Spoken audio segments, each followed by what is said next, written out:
victim today. Please go to HomeTitleLock.com. Use the promo code BILL to get a free title history report, plus a free trial of their $1 million triple lock protection. On this Wednesday, after decades of experiencing horrendous violence, the Mexican people are finally demonstrating against their government's impotence in fighting against the drug cartels. As we write in Confronting Evil, cartel leaders have amassed billions of dollars while murdering at will and, of course, sending poison to the USA and other countries. In addition, cartel thugs terrorize the Mexican people by extorting legitimate businesses and violently attacking any and all opposition. President Trump has offered to coordinate with Mexico to destroy the cartel leadership, but Presidente Claudia Sheinbaum loudly declined. Why? I believe Ms. Sheinbaum is frightened for her own safety. There is no other reason, and reasonable people know it. The Mexican government is simply not strong enough to control the drug merchants. And now many Mexicans themselves have had enough. They are protesting in the streets. So I do expect President Trump to take direct action against the drug cartels in Mexico. And it will be violent. And Sheinbaum should back it. If she doesn't, it'll happen anyway. Back in a moment. Imagine a pharmacy that actually makes your life easier. All Family Pharmacy handles it all. Consultations, prescriptions, fulfillment, shipping. As we head into the cold and flu season, now is the time to stay prepared. From antibiotics and antivirals to ivermectin and more, they've got you covered. Licensed doctors review every order for safety, and everything ships right to your door. Please visit allfamilypharmacy.com/Bill. Use promo code BILL10 for 10% off. That is the Morning O'Reilly Update. More analysis later on. From the Michaels Flooring Outlet Weather Center. I'm meteorologist Chance Scotch with your first alert forecast. Going to see some patchy fog this morning as temperatures a little bit colder back towards the upper 40s, but we're going to continue to warm back up close to the 60-degree mark this afternoon. Looking at mostly cloudy skies and some chances of showers and thunderstorms begin into Thursday. That'll last into Friday evening before clearing for a drier weekend ahead as temperatures are back towards the lower 60s as we look off throughout the second half of the week. From the First Alert 4 Weather Center, I'm meteorologist Chance Scotch.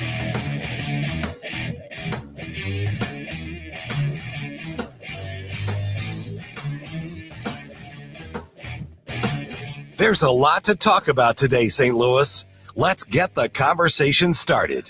This is Mike Ferguson in the morning on News Talk STL.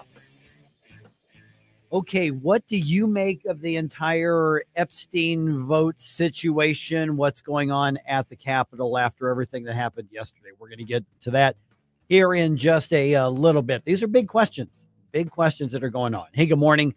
Happy Wednesday. Hey, halfway there. Mike Ferguson here, obviously. Okay, so let's start here in St. Louis, though. Kirk Hilsinger from the St. Louis City GOP was with us on Tuesday's program. A lot of ground to cover. Obviously, yesterday was the day that the Quo Warranto trial of Sheriff Alfred Montgomery happened as well. So we were talking about that as we head into that and the bigger picture as to how this is affecting the entire city and what's going right in the city at this point. Here's how that discussion went. Let's start with loaded dice. The Quo Warranto is happening. The trial is happening today. Yes. He's desperately trying to hold on to his job. I think he might be the only person on the planet who thinks he has a chance to hold on to his job, would be my guess at this point.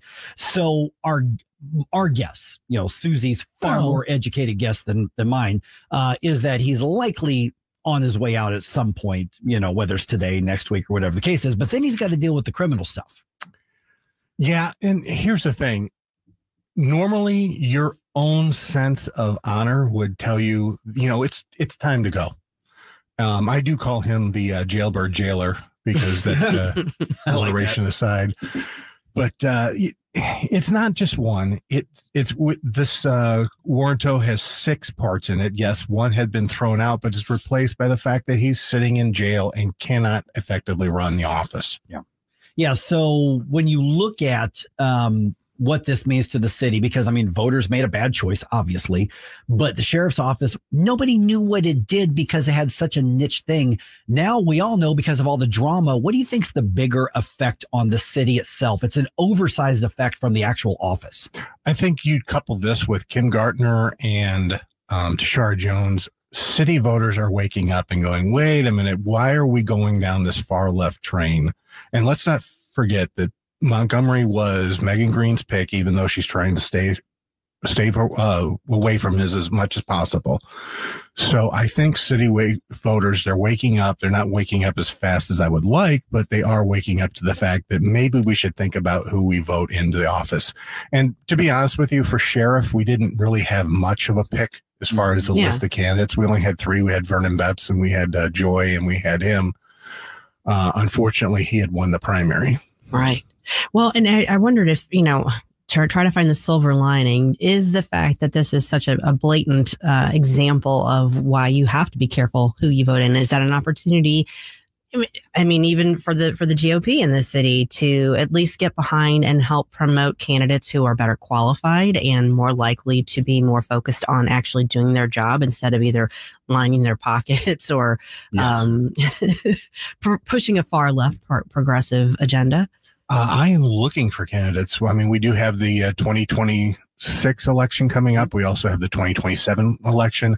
I need candidates to run, and I'm actually kind of working in the background trying to get the state to help address some of these municipal election problems we have, such as it costs $750 to file to run for alderman when it costs only $500 to run for governor, and you don't need the 2% of signatures in the area. So I'm trying to make it easier for people to run. Right. And I've even talked to the Libertarian Party, and the Libertarian Party's like, yeah, it's hard for us to find candidates to run too. So we do need we need more choices, and we need better choices to fill these spots. Yeah. I did not know there was $750 to run for alderman in St. Louis. I 1% of the salary. It's $1,600 to run for mayor. It's $2,100 to run for comptroller, and $800 to run for board of alderman president, which please, somebody run for board of alderman president. Yeah. I mean, that's the thing. Megan Green seems to be burning bridges right and left, but still, she's the establishment. She's the machine right now. Yeah. Right. She is that wing of the party, the Rashid Aldridge, the Sonny, Alicia Sonnier, and and the Annie Schweitzer wing. Yeah. And Sam Page too. Oh yeah, that's an interesting. It's an interesting thing because Page and Tashara Jones had such a close working relation. They literally were trying to negotiate and become the co-mayors of a unified entity at one point. Well, they were very much for the merger. Oh yeah. Yeah, without a doubt. Okay, we're visiting with Kirk Hilsinger from the St. Louis City GOP. Okay, but let's talk about something going right. Yes. So the mayor announces her pick to replace Sarah Russell. And this guy, I would say, is overqualified for the job. I mean, they got somebody that had to be beyond their wildest dreams if all they were looking at is somebody who's qualified to run a city emergency management agency. There's the pick, which appears by all accounts to be a really good one.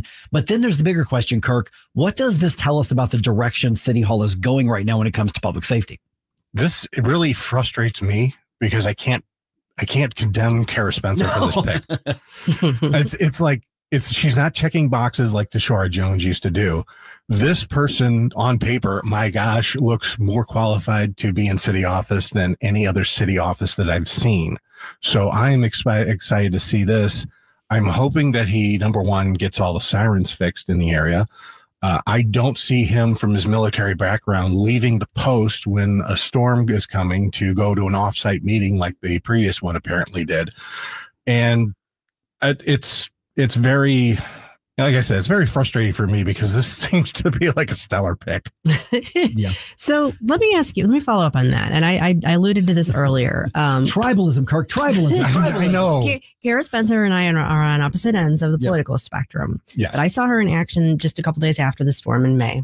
And at the time, just observation, I was like, she cares about what's happening here. She wants to make this right.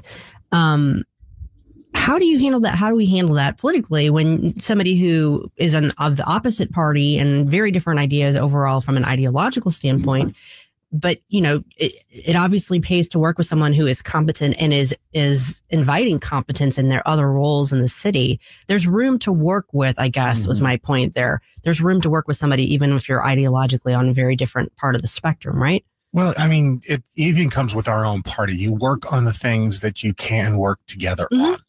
I mean, the snow removal, the emergency warning, bolstering up the police department, addressing fire, addressing the public schools, addressing EMT. The thing that when I pay my 1% earnings tax, which I scream about all the time. We're talking about that in just a second here. Yeah. I would love to see that money going for something other than woke, crazy stuff. I want to see basic city services. And it doesn't matter if you live in the city, if you work in the city or visit the city, the city should have some level of basic city services that we all come to expect no matter where we live. Right. Okay. So let's talk about the earnings tax. That is up for renewal in April. So you can expect the city is probably going to do a big push to get it renewed. It's passed comfortably in past elections, but there's a lot of frustration. What's going on? Do we have a chance to end the earnings tax at this point?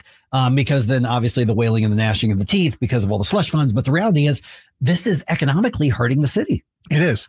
The second highest reason that businesses are closing or choosing not to enter into St. Louis City is that 1% earnings tax.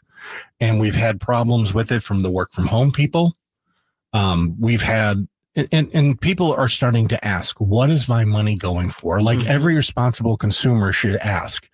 I was in I think about 5 years ago, because that's what was coming up, in a state committee meeting where they were exploring, what do you do when you get rid of that state earning or the city earnings tax? And the person in charge of the city budget just kind of stared and just say, I don't know.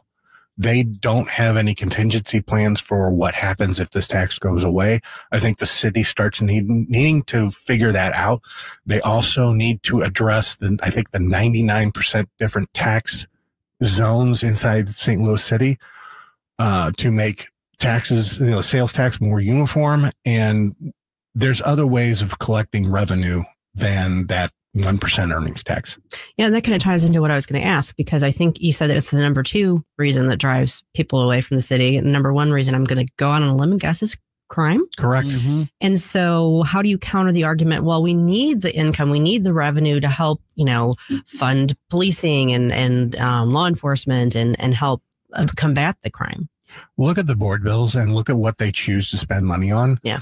I equate it with a mad teenager that has daddy's credit card. They don't realize that every dollar that they collect in taxes came from someone's hard work and sacrifice, whether it be the physical work they do or selling off of their assets. Mm-hmm. Yeah. And also the best way to deal with your revenue issues, expand the tax base, be a city that businesses and residents want to go into instead of 50 to 100 a day moving out of. Like I tell them, it's a volume deal. Yeah. You want to work on volume. All right. So last couple of minutes, we've got Kirk Hilsinger from the St. Louis City GOP. You got a party coming up. You got a yes, we do. December 11th. And I know it conflicts with a very important party that I would have loved to go to, but this is more for me. I have to, we're having it. It's our annual Christmas party. Look, maybe we'll Zoom the parties together. You know what? We could probably do that. I am a little bit technical on that.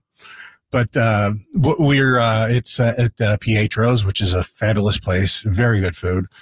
It's $50 a ticket. We're taking cash, check, or charge, and we will have a link on our website that you can buy tickets through. We're also this year collecting toys for tots. So if anybody wants to bring an unwrapped toy, please do so, and I will personally take them to the Marines to distribute out to a deserving family. You doing like the raffles and all that sort of stuff? We're doing silent auction. So last year I gave away a leg lamp, which Debbie McFarland in St. Charles. I was happy she got it. Yes. Without a doubt. And do we know who's going to be there? I mean, first of all, it's just a party. I've been to it. Yeah. It's a lot of fun, but we always get some updates from some pretty interesting people. Yeah, I'm working on that. And unfortunately, a lot of the people that I wanted to come, they're just not going to be able to make it this year. What he's referring to is this the same night that News Talk's party is. Sorry. We'll record a video message for everybody. That's right. Yeah. We'll do it that way. All right, Kirk, let's do the website and give that out for everybody. It is stl-gop.com. Okay, 314-912-1019. Obviously, there's a lot going on. By the way, 6:35, so less than an hour, about 45 minutes from right now. Niles Stevens from Mo Tax Relief Now going to be on the program. Man, there are some leftist organizations like school districts that are really angry that they're not getting all of their tax increases. I mean, they are really complaining about everything from the senior tax freeze to voters saying, no, I'll keep my money. Thank you very much. So we'll get into their reaction and also what's next. And don't forget the food drive in full swing. Details at newstalkstl.com. This is 101.9 and 94.1 News Talk STL.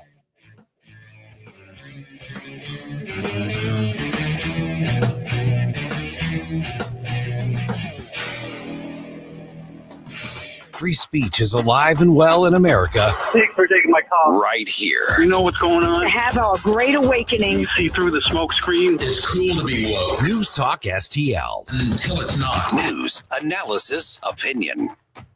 Life's legal challenges deserve experienced representation. For over 15 years, Cole Combs, attorney at law, has been serving St. Charles and surrounding counties with comprehensive legal expertise. From tax preparation and estate planning to family law and criminal defense, Cole delivers personalized solutions for your unique situation. You have traffic tickets, need a business formation, real estate matters, one call will handle it all. Cole O. Combs, attorney at law. Call 636-949-0010, extension 3 today, or visit colecombs-law.com.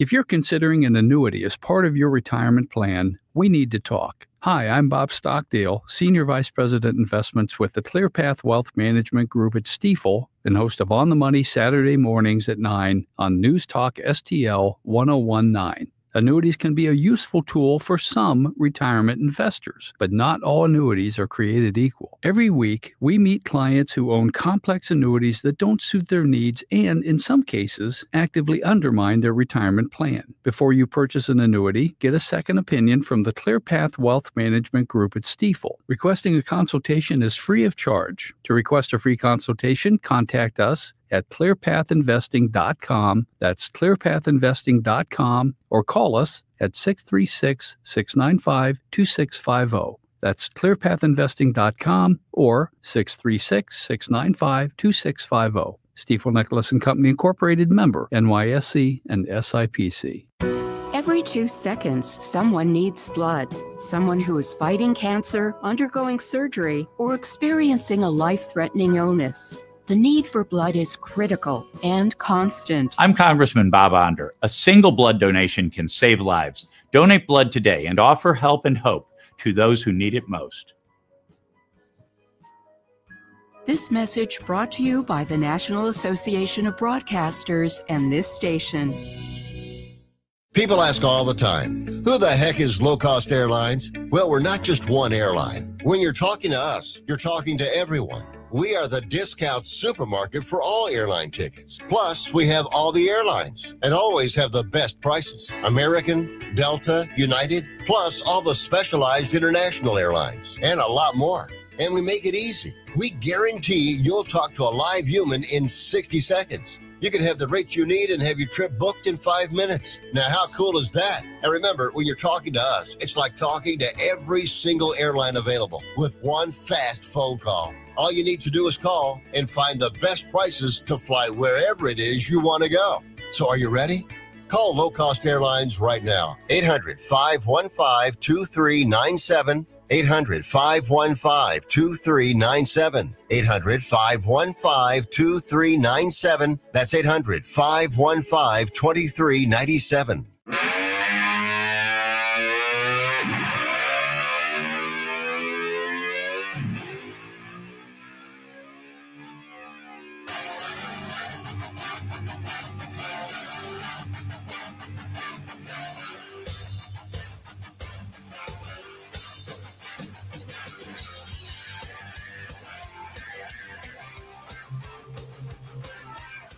Get up, St. Louis. It's Mike Ferguson in the morning.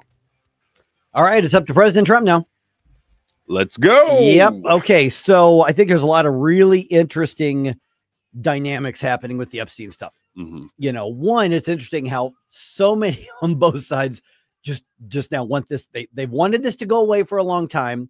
I think this is one of those rare cases where there were enough people across the political spectrum and the ideological spectrum went, no.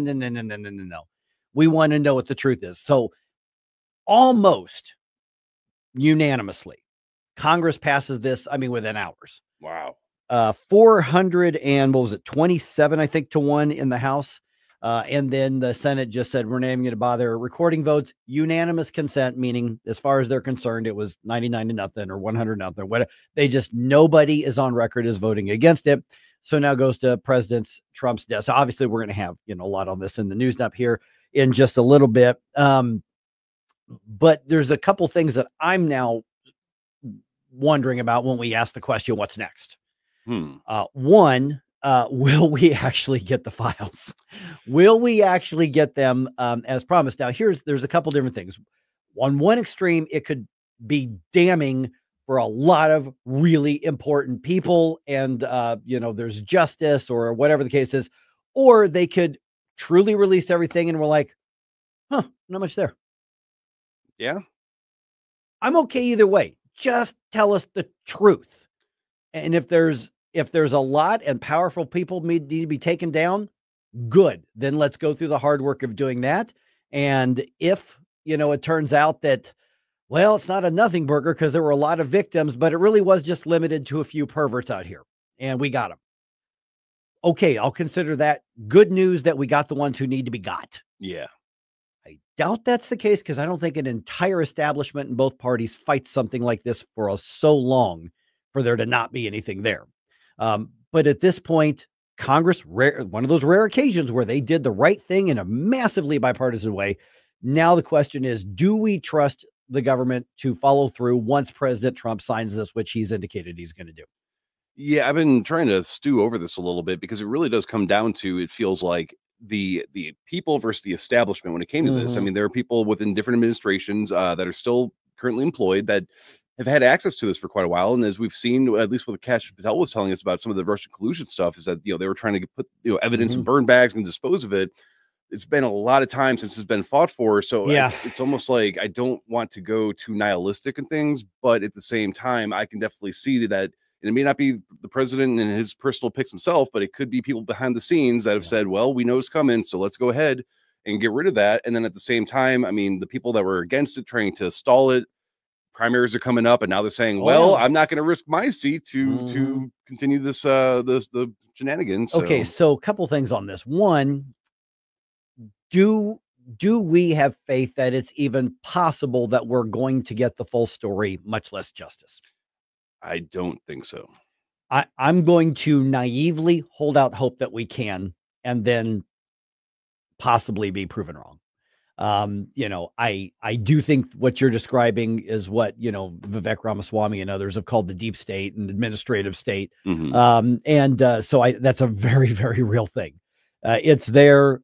Do I think we're going to get everything? No. Do I think powerful people are still being protected? Yes. Do I think it's all Democrats or Republicans? No, nope. I think I don't know that. I don't know at those elite levels of power and money. I don't know that partisanship matters a whole lot other than just whatever tool you're making money with. And it's, again, not only Americans either. Right. And that's the other aspect of this is that, once you get to a certain level of international power and fame, you start to, funnily enough, but you start to get to that level of, could this strain our foreign relations with certain nations if it comes out? If it does, it does.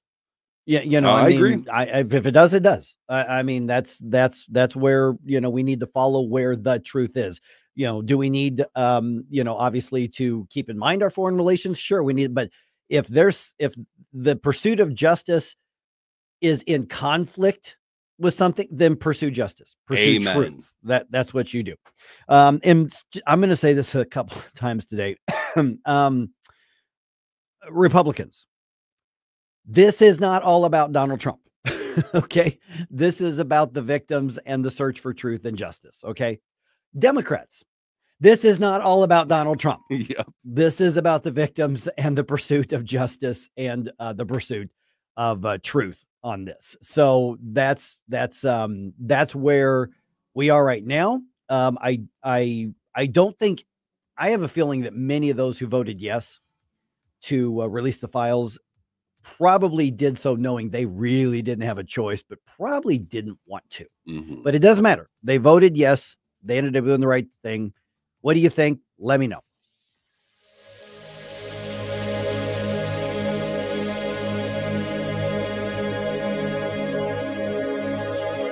Concerned about the condition of your windows driving up your energy bills? I was too. It's only called STL Windows and Doors. Their Provia windows combine old world craftsmanship the professional way, the Provia way, with over 65 years of combined experience, locally owned, offering competitive pricing and personalized service that the big box companies can't match. Call today for your free in-home estimate and start saving tomorrow. 314-277-5952 or stlwindowsanddoors.com. Is your pup in need of a spa day? At Pretty Little Paws, we believe grooming should be a stress-free, tail-wagging experience. Our one-on-one, fear-free grooming ensures your furry friend gets the gentle, personalized care they deserve. No noisy kennels or long waits, just love, patience, and expert grooming in a calm, relaxing environment. Because a happy pup means a happy you. Pretty Little Paws, with 2 locations in O'Fallon and St. Peters. Visit us online at prettylittlepawsgrooming.com. I'm Dr. TJ, owner of the Institute of Natural Health, co-owner of Optimal Nutraceuticals, and the host of Wellness One. Wellness One is designed to cut through the nonsense and provide you common sense, science-based information regarding health and wellness. On the show, we discuss topics like thyroid health, gut health, hormone optimization, and many others. Our show airs Saturdays at 10 a.m. and 2 p.m. and Sundays at 11 a.m. and 3 p.m. right here on NewsTalkSTL. And you can visit us at inhstl.com. That's inhstl.com. Why leave your company's story to chance? In today's digital world, video content isn't just an option. It's essential for your success. At Blue Ocean Media Group, we've spent decades crafting compelling visual stories for businesses just like yours. From concept to completion, our award-winning team transforms your vision into powerful video content that connects with your audience and drives results. Don't trust your brand to amateurs. Partner with Blue Ocean Media Group. Visit blueoceanmediagroup.com today, and let's bring your story to life. If you turned 65 recently like me, it's important you find a Medicare Advantage plan that gives you the coverage you're looking for. But finding one can be difficult. The best thing I did, and I suggest you do the same, is call a licensed insurance agent and let them walk you through your Medicare Advantage plan options. There are so many benefits you have access to. So make the call now and let the representatives explain everything to you. Our licensed insurance agents can offer you a variety of Medicare Advantage plans. Plus, the call is free, the information is free, and there's no obligation to enroll. We're here to make it easy for you to select a Medicare Advantage plan that may work for your needs. Finding a Medicare Advantage plan can be easy if you do what I did. Make a quick call right now to learn more. Thank you. 800-439-7851. 800-439-7851. 800-439-7851. That's 800-439-7851. KLGY HD3 Clayton, K270BW Bellefonte, KNBS Bowling Green. This is News Talk STL at 1019, 94.1, and always streaming at NewsTalkSTL.com. This hour from Town Hall, I'm Rex Thomason. First, the House, then the Senate passed the bill directing the Justice Department to release all of the Jeffrey Epstein files. President Trump says he will sign the bill, although he calls the Epstein matter a Democrat hoax meant to distract from numerous Republican accomplishments since he returned to the White House. The president's formally designating Saudi Arabia a major non-NATO ally. The president made the announcement at a White House dinner for the kingdom's crown prince, a move that aims to elevate the military relationship between the two countries. While the designation is largely symbolic, it does provide foreign partners with certain benefits in the areas of defense, trade, and security cooperation. Correspondent Ken Lorman. The Crescent City looks like you are next. Sources tell AP 250 federal border agents are set to descend on New Orleans in the coming weeks for a 2-month immigration crackdown. Dubbed Swamp Sweep, the operation aims to arrest some 5,000 people across southeast Louisiana and Mississippi. Correspondent Ben Thomas. A setback for Republicans in a redistricting case out of Texas. A panel of 3 federal judges has blocked Texas from using a new congressional map that Republicans drew in hopes of picking up 5 U.S. House seats. In a 2-1 ruling Tuesday, the judges in El Paso sided with opponents who claim Texas redrawing of congressional districts would harm Black and Hispanic residents. Texas filed an immediate appeal with the Supreme Court Tuesday evening. Jason Walker reporting. Stock futures have been moving higher so far this morning on Wall Street. The Dow futures are up 80 points. NASDAQ futures ahead 125 points. More on these stories at townhall.com. This is Dennis Prager for AmFed Coin and Bullion. There's something about the feel of a gold coin in your hand and the way the light reflects off its intricate details that has always captivated me. Nick Grovich, AmFed's owner, turned that same passion into his livelihood. Nick began collecting coins as a teen, and that interest grew into a nationally respected business offering only the finest quality coins at the most competitive prices. But the truth is that although Nick is a rare coin dealer, he doesn't believe in rare coins. Rare coins do not make sound investments, but they do make dealers a lot of money. See, that's part of what I respect about him. AmFed specializes in buying non-performing numismatic coins and turning them into gold or silver investments that provide liquidity and perform competitively against the market. Whether you're buying or selling, call 800-221-7694. That's 800-221-7694. AmericanFederal.com.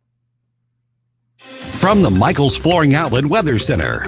I'm meteorologist Chance Scotch with your first alert forecast. Going to see some patchy fog this morning as temperatures a little bit colder back towards the upper 40s, but we're going to continue to warm back up close to the 60-degree mark this afternoon.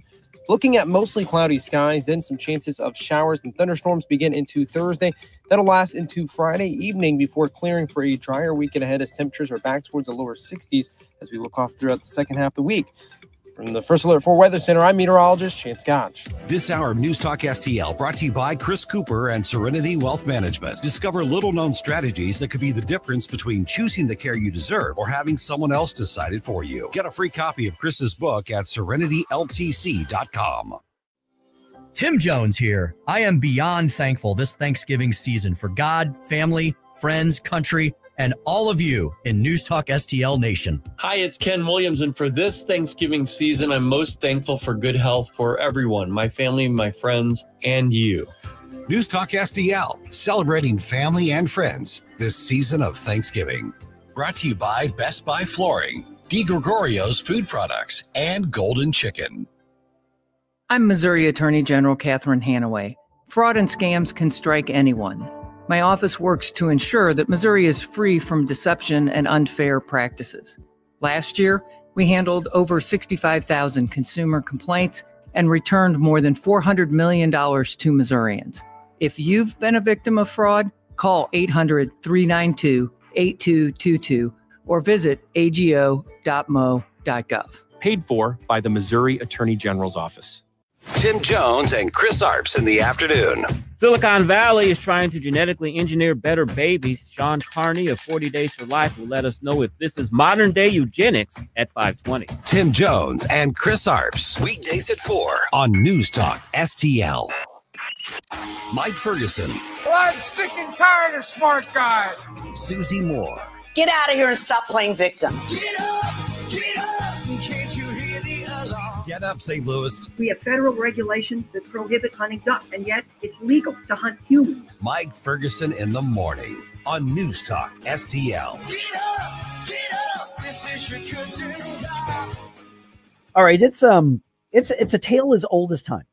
I mean, I think they probably, written children's stories about it. Song as old as rhyme. Yeah, you grow up, you get elected, you then become a stock market expert, and you make a bunch of money. It's just a tale as old as time. That's how it works. Oh, that tale. It's the old American dream.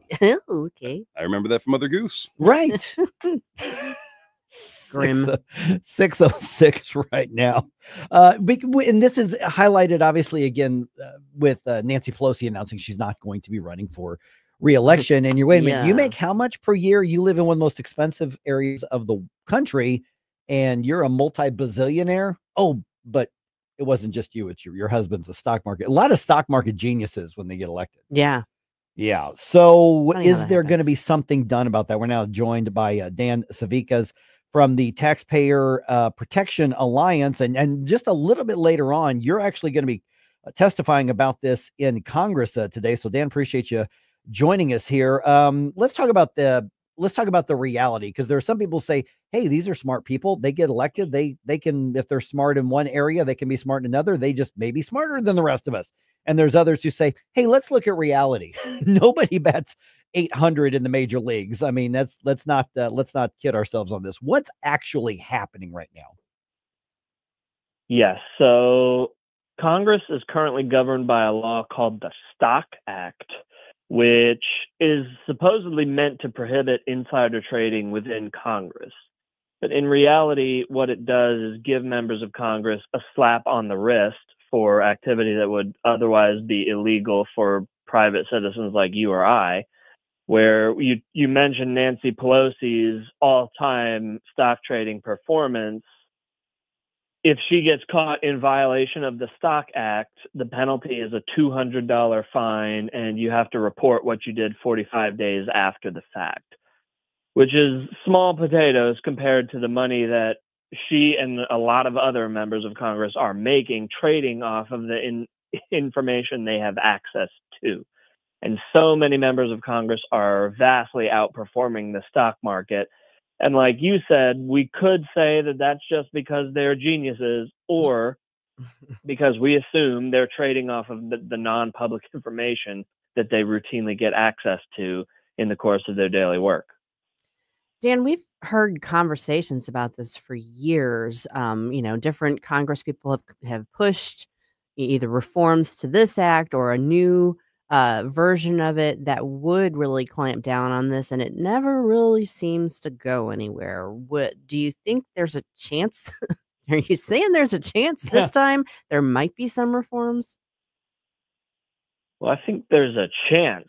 I think the fact that they're having this hearing that I'll be testifying at in just a few hours is an encouraging sign. And recently, a bipartisan group of lawmakers, spearheaded by Representative Chip Roy of Texas and Representative Alexandria Ocasio-Cortez of New York, introduced a bill called the Restore Trust in Congress Act, which would just outright ban members of Congress from trading stocks altogether. No reporting requirements, no $200 fine. It's outright banned for them and their immediate families. And when you can get members of Congress like Chip Roy and AOC on the same initiative, that should tell you something, that we've crossed the Rubicon here. And you look at any polling, most recent polls show 86% of Americans support such a measure.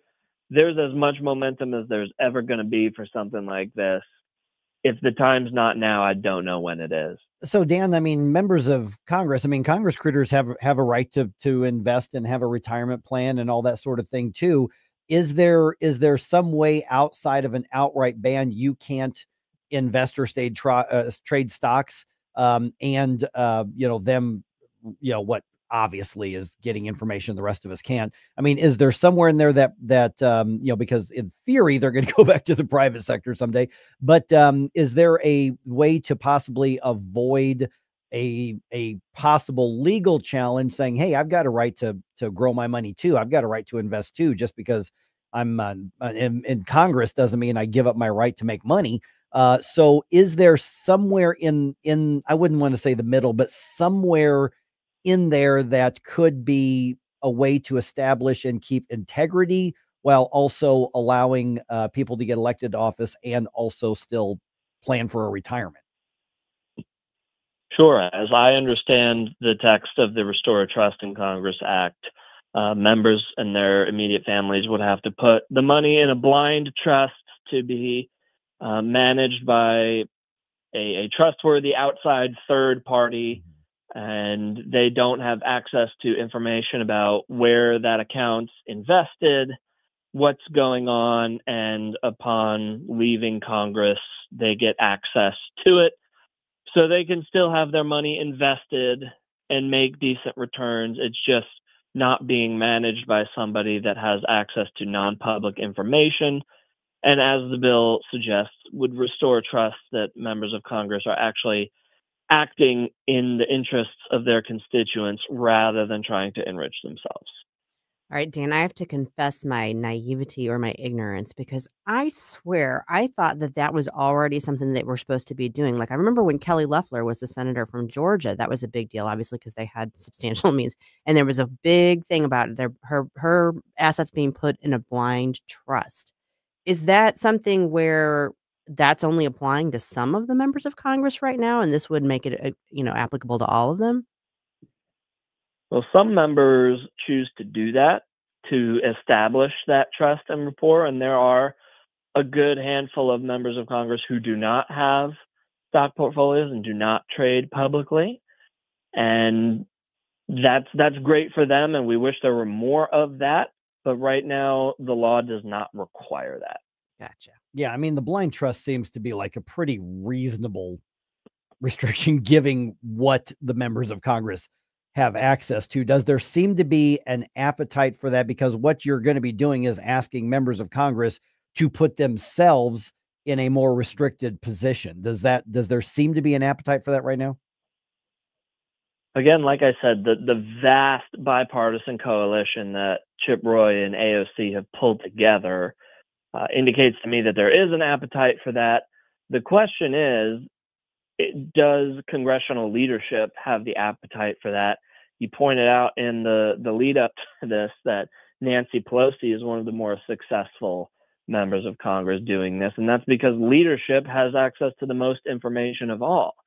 So the people that actually have control of the calendar and are able to bring this bill up for a vote or to give it a committee hearing, those members actually have the most to lose by doing that. So even though there may be overwhelming support amongst the rank and file members, leadership might actually slow walk this. So there's an appetite for sure. Whether or not it actually gets across the finish line, that remains to be seen. You mentioned, we all mentioned Nancy Pelosi because she's so closely associated with this issue.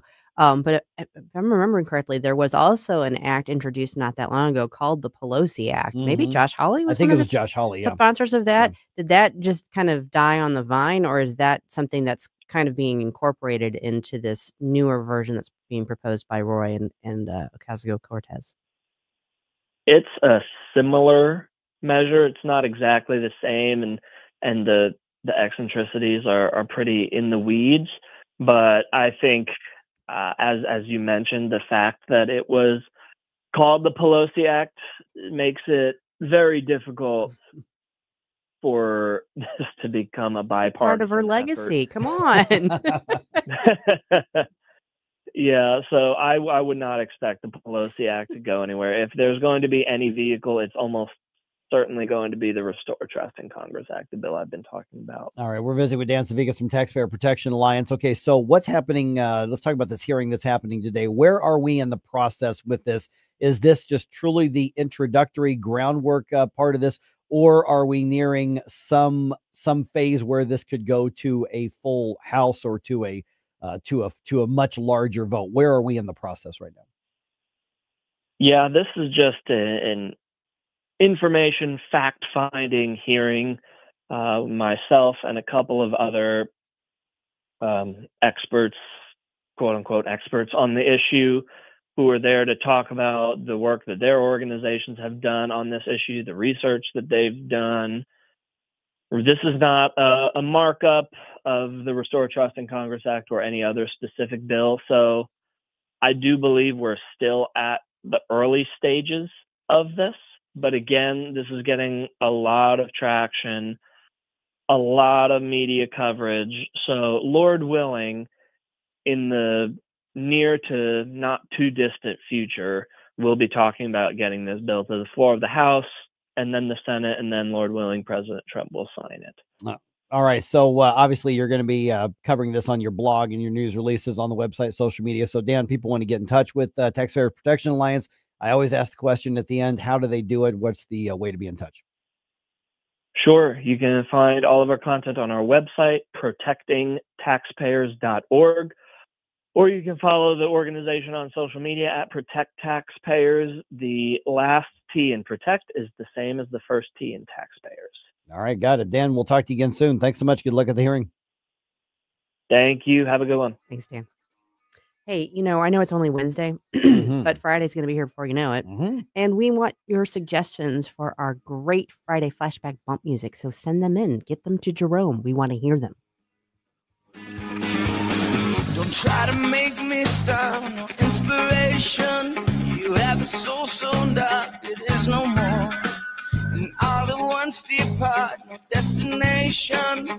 Making cold my heart to fight your war. Hey, it's Susie Moore. If new flooring makes you think hassle, think again, because Michael's Flooring is changing the game. For over 30 years, Michael's has been locally owned and trusted for quality, variety, and amazing service. Whether it's carpet, hardwood, laminate, luxury vinyl, or ceramic tile, their expert team makes installing new floors exciting, not stressful. That's why customers keep coming back. Visit Michael's Flooring at St. Peter's, Starting Prairie, Creve Coeur, or online at igotfloored.com. That's igotfloored.com. The Vic Borselli Show. NPR, guess what? Got defunded, and they're going to close down operations. If they're not going to get federal funding, well, then guess what? There are plenty of radio salespeople out there in the United States who can sell time, big time. You know why they don't sell hire a sales team? Because nobody will buy advertising because they suck so bad. Oh my God! You don't see people. You're so correct. That's it right there. Vic Borselli, live and local, weekday mornings at 9 on News Talk STL. Dr. Randy Tobler here, and I know that when you're looking for a dentist, you have to make sure you choose a dental practice that's compatible with you and the needs of your family. Well, I'd like to tell you about my dentist, Dr. Dan Cusimano, and his partner, Megan Dwyer, and their team at Advanced Dentistry at St. Charles. The great team at Advanced Dentistry of St. Charles can accommodate all of your cosmetic and restorative needs because their passion is general dentistry. Implants, crowns, bridges, even dentures, that what you need the most is what they'll provide in a personalized, focused way. And they can provide therapeutic and cosmetic options like Botox and dermal fillers. Get to know them and all they have to offer by calling 636-978-0226 or visit them on the web at advanceddentistrynow.com. That's Dr. Daniel Cusimano and Dr. Megan Dwyer at Advanced Dentistry of St. Charles. That's Advanced Dentistry Now, 636-978-0226. Or visit them on the web at advanceddentistrynow.com. This hour of Mike Ferguson in the Morning is brought to you by Stifel. Request a portfolio review from your Stifel financial advisor at stifel.com. That's STIFEL.com.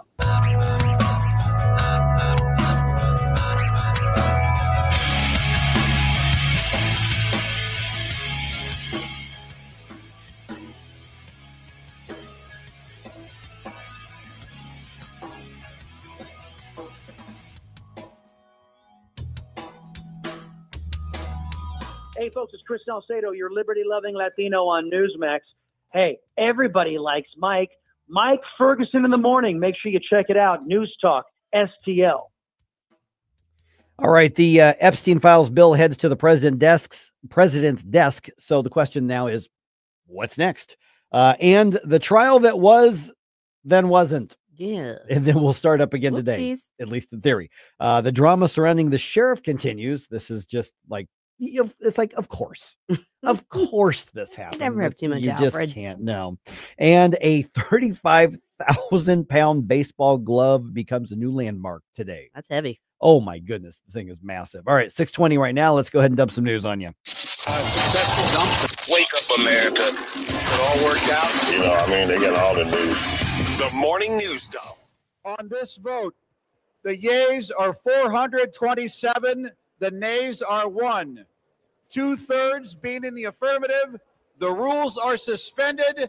The bill is passed. And without objection, the motion to reconsider is laid on the table. All right. The vote passes nearly overwhelmingly. Congress approving the bill to release the government files on convicted sex offender Jeffrey Epstein. Acting with lightning speed on Tuesday, the House and Senate approved a bill requiring the Justice Department to publicly release the files. The congressional action happened on a single day after months of delay and attempts by President Trump not to release the documents. Since taking office, he had denounced the Epstein matter as a hoax pushed by Democrats, before saying last weekend that Republicans should approve the bill. Greg Clugston, the White House. And shortly before that vote, we actually played a little bit of it live here. There was a rally with several of these survivors of Jeffrey Epstein's, of his crimes. Among them was Annie Farmer, and she had this to say. This is not an issue of a few corrupt Democrats or a few corrupt Republicans. This is a case of institutional betrayal. Because these crimes were not properly investigated, so many more girls and women were harmed. And really, that's what I think we are at risk of losing, Susie, is the focus on this is about the victims and about the justice and about the crimes, not about the politics. Oh, you mean there were people actually hurt by this? Yes. Oh, yes. Yeah. That has been kind of lost in the discussion. Just slightly. A little bit. Mm-hmm. So the president's indicated he's going to sign this bill. And then the question, I mean, we're seeing a lot of conversation on social media. Do we actually believe we're going to get what they're supposed to release? Well, I have an answer. Okay. Sort of. In terms of the mechanism here. Yes. Once the bill is signed, the AG has 30 days to turn over, and it's a pretty broad swath of material. Basically, everything that the Justice Department or the FBI or the U.S. Attorney's offices have relating to Epstein, Maxwell, the investigations, that sort of thing. There are some exceptions carved out as far as redactions and things that can be withheld for victim privacy purposes. There's a couple, and they're spelled out. It's a one-page bill. Yeah. So you can actually just go read it yourself, and it's not so filled with legalese that you can't figure it out. Yeah. But so it's got a 30-day window in which this material is supposed to be gathered together and made publicly available and searchable. Yeah. And then within 15 days of releasing it, the AG is supposed to report to Congress, this is what was done, anything else that needs to be specified. I mean, basically would they be permitted to withhold anything other than the victims' names, or does this say you have to put it all out there? No, it's pretty extensive as far as putting it all out. There's the exceptions are there's like 6 of them, and they make sense. And I can pull them up here. Yeah, victims identity was the obvious one. But there's a few others. It's personally identifiable information of victims or victims' personal medical files, that sort of thing. Anything that depicts or contains child sexual material, exploitation material. Anything that would jeopardize an active federal investigation or ongoing prosecution, providing that such withholding is narrowly tailored and temporary. Yeah, see, that's the thing is just before this vote, the DOJ announces, okay, we're going to start investigating some of this. That's true. Yeah. That's true. But even so, when you're talking about it, most of what you're talking about is, going back, numbers and numbers of years. So I mean, that I understand that could be a carve out that people have some concerns about, but I also understand the need to include that because if there is actually an active investigation, that does need to be withheld. Yeah. So we'll see. I mean, they've got to basically like outline what was withheld without, disclosing it, like the nature of what was withheld. So really there's 2 decision points right now for the powers that be. And one is the obvious to release and follow it and not withhold things. And 2, the decision as to whether or not you're going to make sure that you are trying to rebuild trust in the institution of government that so many people have lost because of stuff like this and including this. Right. And that's not partisan. That's both sides. Oh yeah. Yeah. No, it's sorely needed is what it is. But I mean, the bottom line is there's going to be a lot of people that are never going to be satisfied that we've gotten the full story, and understandably so. Right. And there's some people that are going to be like, okay, we already pretty much knew most of this, whatever. I don't know that it's realistic to expect there to be massive bombshells. Let me put it that way. Yeah. I think if we just feel like they followed through and released the information, that's going to go a long way. If a lot of people still suspect that you're still finding ways to hold on to it, then that's going to create even more divisions and mistrust. Right. Yeah, it's not been handled properly, really, from the get-go. Oh, yeah, without a doubt. Okay, one of the trials of Sheriff Alfred Montgomery, because we need to narrow them down, that was stopped before it started on Tuesday. The sheriff was unable to get to the court. I shouldn't be laughing. The sheriff was unable to get to the court due to being in federal custody on multiple criminal charges. In the attorney general's quo warranto case to remove him from office, the judge delayed the case until today. They're going to try again today, saying it would not be fair to have a trial without Montgomery being able to attend. Yeah, I mean, I agree with that. I'm just a little puzzled as to why the logistics weren't already worked out for that, since they knew this was coming. Yeah, David Amilati did a pretty good job covering this, so I'm going to play part of his report on this a little bit later, because the bottom line is nobody really knows how this didn't get done, and so we'll see what they come up with on that. Okay, this is interesting here. Illinois is now issuing digital IDs that can be added to your Apple Wallet. Yeah, that are actual legal as IDs. No, thank you. Yeah, but that's as of today, they're issuing those. The Secretary of State's office says the digital IDs will be usable at identity readers and valid as a form of ID, even at TSA checkpoints, and they can be set up to use Face ID to authenticate. The system will soon be compatible with Google and Samsung wallets. State officials say this is not a replacement for physical driver's license or ID cards, though you will still need to carry that. But you can use this as ID where somebody says, okay, can you show your ID because you're, I don't know, wanting to buy booze or whatever the case is. You can show that, and that's supposed to be accepted in place of the physical ID if you'd rather do that without handing your card to somebody else. What? Yeah. Was there like a big call for that? Like why? Yeah. Why? I mean, you still have to have your ID, your license on you. Yeah. So why is this an advantage? What advantage does this give you? And what, setting aside the creep factor?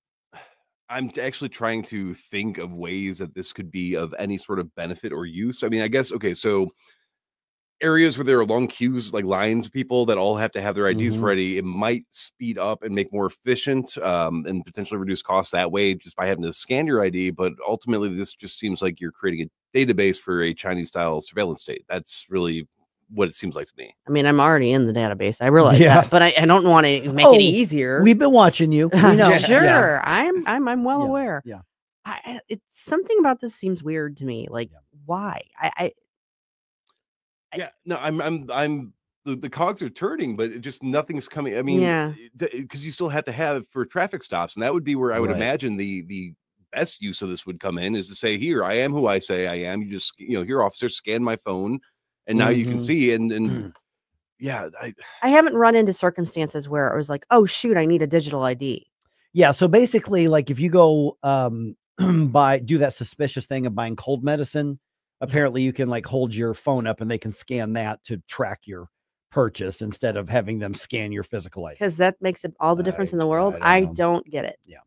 Yeah. And I mean, people still steal people's phones. If you leave your phone at home, now you're without, I mean, I guess that's true for physical ID as well. Just, I don't know. I've been asked to upload a picture of my driver's license. Sure. Like on one occasion. I've never been asked for something that would make me think, oh, I need a digital ID. Yeah. I don't get it. Yep. All right. A 35,000-pound baseball glove will be hoisted to the top of a building in Maryland Heights today. Have you driven by there up there on Westport Plaza Road? You seen that? Susie, have you seen that? I have. The massive size of this thing. Oh my goodness. It is huge. So that massive Rawlings gold glove is going to go on top of the company's headquarters in Westport. They're planning to do that today. It looks like the weather is going to be cooperative. They can do that. One of the largest cranes in the world had to be brought in to complete that project today. This thing is just stunning. All right. And the Blues take another loss. The Maple Leafs find the net in overtime to finish the game. Final score 3-2. Blues have now lost 4 of their 5 games this month. Oy. Yikes. Road trip continues on Thursday. They're going to be in Philadelphia. Okay. Mike. What day is it, Mike? From the Michael's Flooring Outlet Weather Center. I'm meteorologist Chance Scotch with your first alert forecast. Going to see some patchy fog this morning as temperatures a little bit colder back towards the upper 40s, but we're going to continue to warm back up close to the 60-degree mark this afternoon. Looking at mostly cloudy skies and some chances of showers and thunderstorms begin into Thursday. That'll last into Friday evening before clearing for a drier weekend ahead as temperatures are back towards the lower 60s as we look off throughout the second half of the week. From the First Alert 4 Weather Center, I'm meteorologist Chance Scott. St. Louis, it's here. The bigger than Black Friday at Renewal by Anderson. For a limited time, get the biggest dollars off savings of 2025. $330 off every window. $830 off every patio or entry door. Plus, you may have no payments and zero interest. Renewal by Anderson. Unprecedented winner of the prestigious J.D. Power Award for customers 6 years in a row. Renewal by Anderson. Full service window and door replacement division of Anderson. A name you've trusted for more than 122 years. $330 off every window, $830 off every patio or entry door. Schedule your consultation today at rbastl.com or call 877-WINDOWS, 877-WINDOWS. Renewal by Anderson, award-winning quality, bigger savings, smarter investment.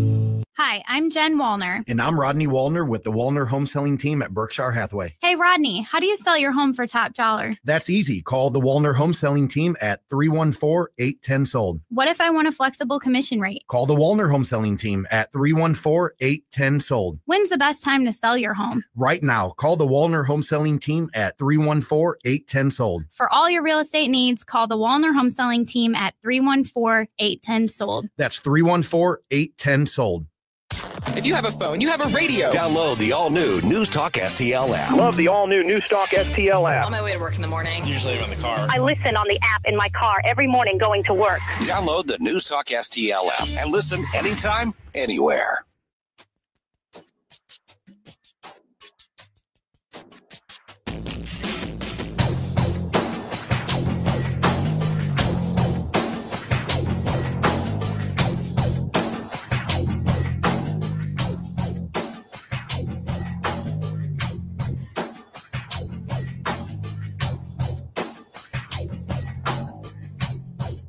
Hey, this is Vince Colonnese. I'll talk to you tonight at 8. But now back to the Mike Ferguson in the Morning Show on News Talk STL. Okay, you would think that everyone would be happy when a government program works as it should. Yeah. I mean, yeah. But that is not always the case. Okay. Yeah. There are some people, when we touched on this yesterday, there are some people not happy because the government program working as it should is saving people money, and it's saving the money in their pockets and not giving it to government. So this is just going to be Stump Susie Day. Like, I don't understand what's the argument. Right. Okay. So we are being joined right now by Niles Stevens. He is with Mo Tax Relief Now. And so we got a couple areas here. There's that. And then there are the school districts kind of stomping their feet because it's going to be harder and harder and harder for them to milk more money out of the residents and the taxpayers. But Niles, appreciate you being on here. Let me start with that first one. I saw this article. We touched on this yesterday. The senior property tax freeze in St. Louis County alone, saving $30 million collectively for over 70,000 senior households in the area. And of course, at the end of the article or the articles, the reporters say, and those who are going to lose the most are the school district and the library boards and all these others who are going to lose X number of dollars. They estimate they're not losing a penny. But that's how we frame the discussion on this. So the government program is doing what it's supposed to do for once, saving people money, and we still have government complaining because they say they're losing money because they're not going to get their guaranteed raises. Yeah, exactly. Thanks for having me on, Mike. I saw that article as well. And, the taxpayers paid everything that they were supposed to pay. And so just because there's a change in the tax code doesn't mean that the government lost anything. They didn't drop a bag of money on the way to the bank or get the Brinks truck robbed or anything. Everybody paid what they were supposed to pay. And at the same time, what we see in like in Rockwood School District with Prop S and even in Parkway School District is that revenues are still increasing. So if I go to my boss and I say, hey, I want a $10,000 raise, and he only gives me a $7,000 raise, did I really lose $3,000? No, they're gaining. So the school districts are doing just fine. You know, Niles, I think it's interesting. There was this big push for the senior property tax freeze, and everyone seemed to think it was a great idea and it was fair and a good, it was the right thing to do.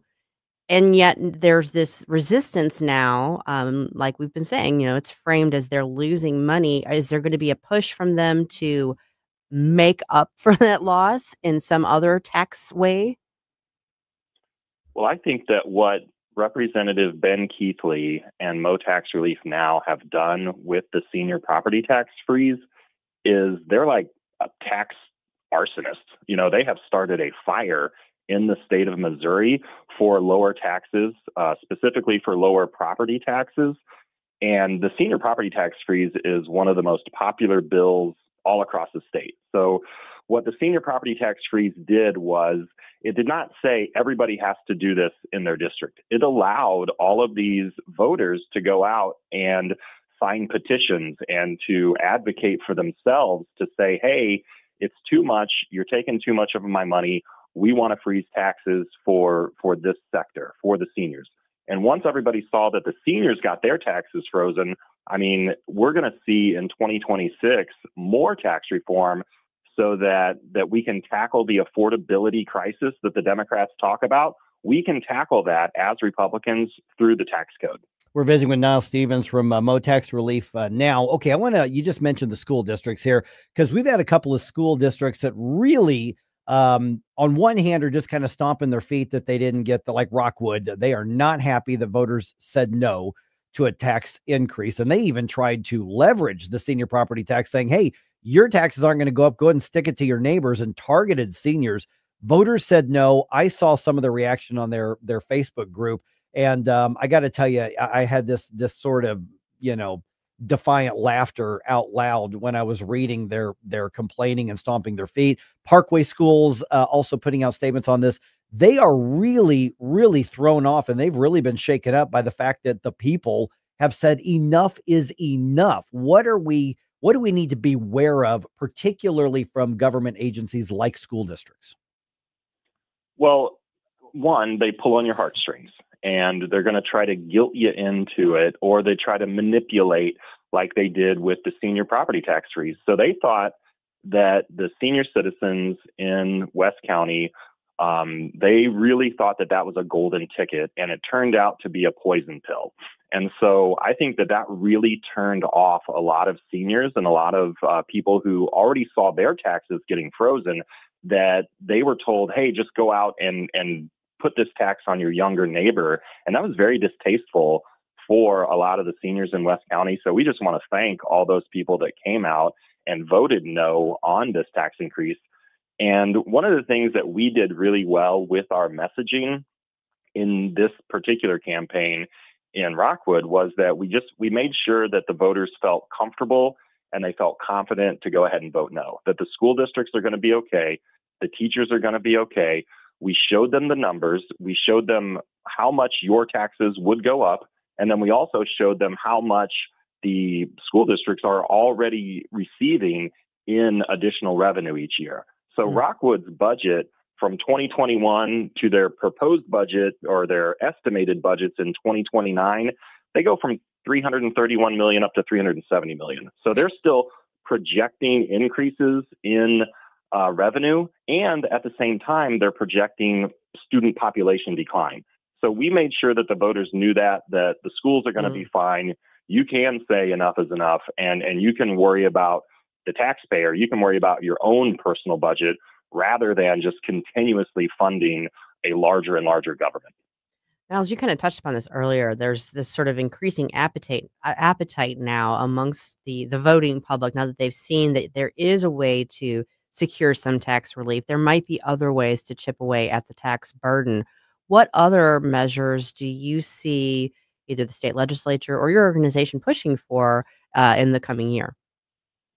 So we were very happy to see Governor Kehoe come out again and recommit to his campaign promise of getting rid of the income tax.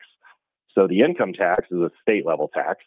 Property tax is a local tax. And we can attack both of those on both fronts because we feel that government is too big all over. The budget in the state of Missouri has doubled from just a few years ago. And so we feel like the income tax is going to be a big push. And one of the great things that the leadership in the state legislature did last year in using the power that we have given to the supermajority Republicans is that their leadership used the tools that they had. They used the PQ. They got IP reform off of their books. They got the abortion debate off of their schedule. So in 2026, we really feel like this is going to be the year for tax reform. So we could see big ideas getting done. They're going to save taxpayers a lot of money through the income tax and also through property tax reform. Niles, you just said something. It's the second time it's come up this week. We had a conversation with State Representative Jim Murphy the other day, and he said something very similar to what you just said in regarding cutting taxes and limiting taxes as not just about, okay, that's keeping money in our pockets instead of government. It's actually a tool to restrain government and keep government small. So there's more to it than just, I want to keep my money. There's also a putting the chains on government that keeps wanting to grow. So address that just a little bit, because I think a lot of people just look at the impact on ourselves individually, which is fair enough, but there's a bigger picture of keeping government smaller than it would be otherwise. Yeah. I mean, when you talk about affordability, and we saw the Democrats talk about the affordability crisis, what we're saying with Mo Tax Relief now is that we want a government that we can afford. And so one of the things that government will do is they'll just spend the money when they have the money. And so the reason that you see some of these woke policies get put in place is because they have the money to spend. Why do you hire a DEI director? We don't do that at the small business that I work for because we couldn't afford to. They can afford to hire these virtue signaling positions and to pay hundreds of thousands of dollars to these people for things that don't make a difference in the everyday lives of Missouri residents. And also, I'm looking at budgets throughout this whole process. I saw something the other day. When the government has your money, they get to go out and buy the $600 office chair. Whenever I get a new office chair for my office, I get the $250 office chair. I don't get the Ergo Max 5000 with the additional lumbar support. So the way that you go about this is that you just tell government enough is enough. You cap their money so that they can't go and waste it on virtue signaling or on expenses that you couldn't afford for your own household. Okay, well, just make sure you're doing stretching for your lower back then. That's important. Yes, absolutely. Just saying. All right. Okay, so let's put everybody in contact with Mo Tax Relief now. What's the way to be in touch? Obviously, especially since the governor says, I want to do this. I want to get rid of state income tax, but it's got to be done in a way that doesn't threaten critical things. And so we're probably looking at something getting phased out and something getting phased in. But to keep your all's take on that in mind, we get in touch how? Through motaxreliefnow.org. So motaxreliefnow.org. Also, we have a Facebook page that we're getting more active on our Facebook group, through Twitter, X, as well, through our social medias. We put out a newsletter once or twice a month to keep people informed. And we're gonna do another tax rally. We did a tax rally last year at the Capitol. So we're gonna have events coming up in 2026 to really push these issues.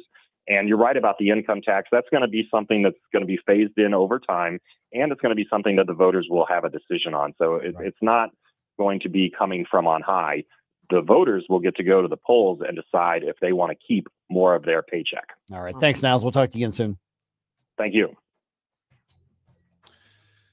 Congress does the right thing for once. Really? What you just said? What? I what know. Is this crazy talk, Jerome? I cannot believe that those words came out of my mouth. Okay, but what's next in the Epstein case? Well, we'll give you that update in the news dump here at 6:50, so stay tuned.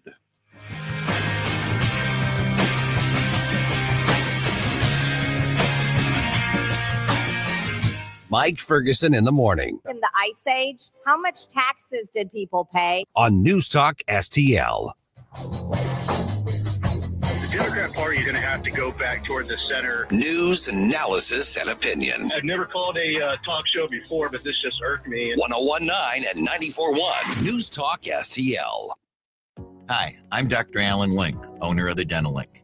You've heard ads about teeth in a day, but did you know that you'll be chewing on plastic, acrylic teeth? Here at the Dental Link, we can give you porcelain crown and bridge teeth utilizing mini dental implants that function much more like real teeth at about half the cost. Plus, mini dental implants are less invasive, less painful, and your recovery time is much shorter. Give us a call at 314-794-6464 or simply visit us today at thedentallink.com.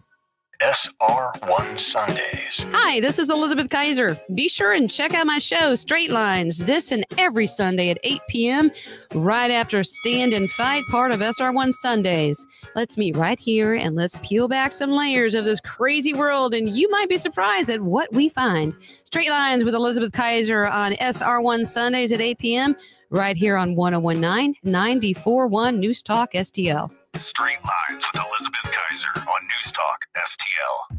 Now, the Free Market Minute, brought to you by the Hammond Institute for Free Enterprise at Lindenwood University. Hey, it's Mike Ferguson from The Morning Show, and I'm here with Dr. Grant Black. And Grant, does having more economic freedom make a difference in people's lives, such as maybe helping reduce poverty? It definitely makes a difference. Economic freedom is critical for fostering well-being and prosperity. It enables people to make their own choices and pursue their own interest, like choosing careers, starting businesses, and innovating to make the world better. It thrives in environments that empower people, promote competition, and protect property rights, all while being supported by limited and healthy government. Economic freedom is a catalyst for generating higher incomes, greater wealth, more opportunities, better access to education, and improved health at all levels of society. It makes a difference. The John W. Hammond Institute for Free Enterprise at Lindenwood University fosters and examines market-oriented approaches to economic and social issues. To learn more, visit hammondinstitute.org. This hour of Mike Ferguson in the morning is brought to you by Stifel. Request a portfolio review from your Stifel financial advisor at stifel.com. That's STIFEL.com.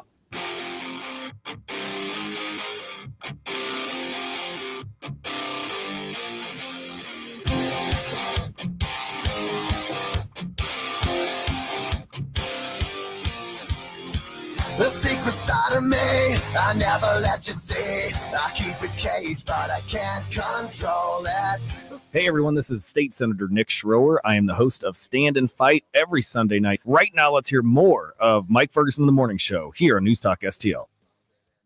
All right, what's next? The Epstein Files bill heads to the president's desk. Also, that trial for Sheriff Alfred Montgomery, well, they're going to take another swing at it today. I'll tell you what happened here in just a few minutes.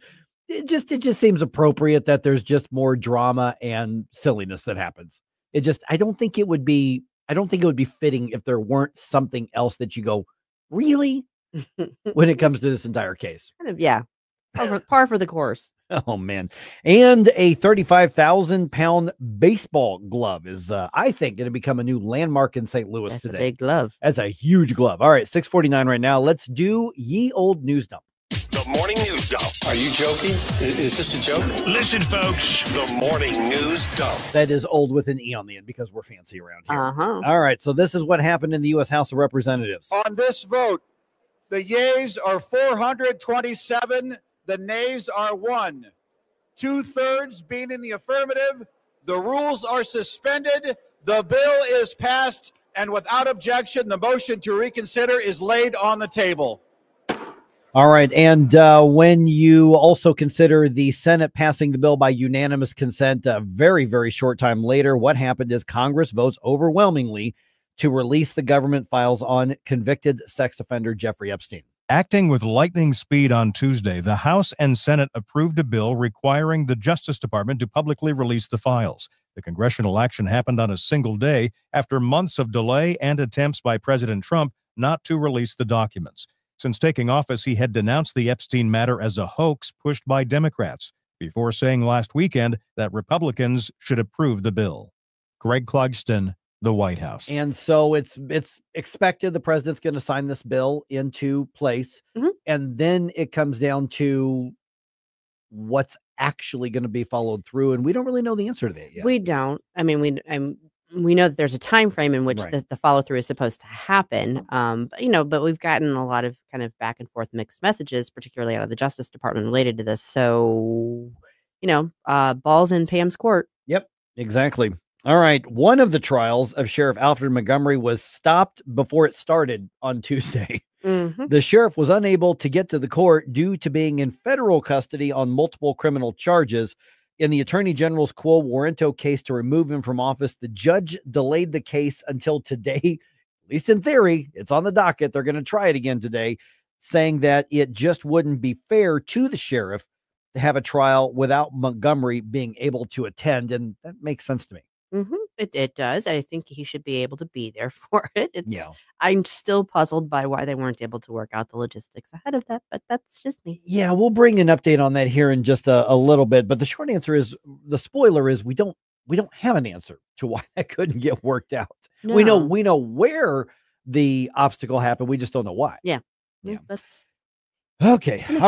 The FAA has, as you know, lifted all travel restrictions at the nation's biggest airports after the government reopened last week. And so that puts an end to, it's phasing out the delays and cancellations. It's not that they aren't happening, but they're happening less and less each day. Correct. Yeah. Transportation Secretary Sean Duffy was on Mornings with Maria on Fox Business and explains what led to the decision that caused those cancellations and caused those restrictions in the first place. We saw, though, more pressure coming from air traffic controllers. We saw risk elevations, and that's why we took the steps to say, you know what, we're going to, over the next week, we are going to reduce capacity by 10%. Okay, so they're still hopeful that by basically this time next week, everything will be back up at full capacity. So it needs to be, because that's the busiest travel day of the year. Exactly. So it's not quite there. So get there a little bit earlier than you normally would if you're traveling, because there is a chance. And also make sure that you're prepared to hang out for a while, because don't be surprised if you still have some kind of delay. Yeah. I mean, that should just be your sort of mindset and whenever you're traveling, air travel, particularly around the holidays. Precisely. Yep. Okay. I'm curious what people think about this one. A mental health activist group in Illinois says federal policy changes and the likely Medicaid reforms are intensifying what they call a youth mental health crisis, especially in vulnerable communities. Karen Foley from the Juvenile Protective Association says schools and support organizations are struggling to meet rising needs. Then you layer on top food cuts, you layer on top of that ice rage, you layer on top of that the news cycle and social media. And I give kids enormous credit for even showing up and trying. Ice rage is a mental health crisis of high schoolers now, apparently. She nailed it, because the next word she said, social media. Yeah. So all of this is being spun up by that. Yeah. Ice rage. Maybe if you stop intentionally misrepresenting things to scare the crap out of kids, maybe that they won't have so many mental health kind of issues. Like climate change. Yeah, like we're all gonna die. The world's coming to an end if we don't do XYZ. But don't be stressed. It's okay. Foley adds that she's worried about increasing anxiety among students in quote unquote immigrant communities to go along with the ice rage. Wow. Just going to leave that one right there for you. Okay. Missouri Attorney General Catherine Hanaway says porn sites will now have to check IDs of users in the state. Yes. This is where the digital ID comes in. I was just going to say that. Well, that could be. Yeah, that could be. So the new rules go into effect at the end of the month and require adult websites to confirm the age of users, which means they will need some sort of ID from you, I would think. Oh, yeah. Failing to do so will be met with civil lawsuits under Missouri's Merchandising Practices Act. And the Attorney General says if they catch adult sites not checking IDs of some kind, that they will shut down that site in the state. You know, I am curious about that. I don't want to go looking, but I'm not going to do a search. But like for for AB, if you want to go and check out their site, it asks you for your birthday, and you just put it in. There's nothing actually checking you. You can make it up. So I'm hoping it's something a little bit more substantial than that. So from what I've gathered, because there are parts of the internet where they're all up in arms right now and they're mad about this, which I want to say I'm not a fan of sites checking IDs like that, but at the same time, you can't go into a store and buy something or go into like an adult area without an ID. So I think that you actually have to do, put like an actual valid ID number and, you know, picture and all that. I don't know if they're going to have you like smile next to the webcam with it or something like that. Because, I don't know. But I don't know how it's version of creepy. But yeah, I mean, like because the bottom line. Okay, so here's here's the effect on this. The bottom line is you're going to be confirming something that says I'm looking at whatever you're looking at there, and that's probably going to incentivize some people to not go to the websites, which may have been part of the point in the first place. Maybe. Yeah. I mean, you got imagination. The world's your oyster for creative, I guess. Oh, man. Now, speaking of the digital ID that Susie just mentioned, Illinois is now issuing digital IDs that can be added to an Apple Wallet. Yeah, so the Secretary of State's office says the digital IDs will be usable at identity readers, so the things that like scan your driver's license. And they say it's going to be a valid form of ID even at TSA checkpoints, and it can be set up to use Face ID to authenticate it. So the system will soon be compatible with Google and Samsung wallets as well. State officials say this is not a replacement for a physical driver's license or ID card. You're still going to need to carry that around the state. So, all right, a 35,000-pound baseball glove is going to be hoisted to the top of the building in Maryland Heights today. That building, of course, is the Rawlings World Headquarters. That massive Rawlings gold glove is going to be put up today. One of the largest cranes in the world was shipped in to do this. I saw it when I drove in this morning. Oh, yeah. The scale of this thing is unreal. I am telling you, if you're around Maryland Heights this morning, drive by there, just drive by Westport on Westport Plaza Road to see this thing. Because once it's up on top of the building, it's not going to look that big, but it is massive. Absolutely massive.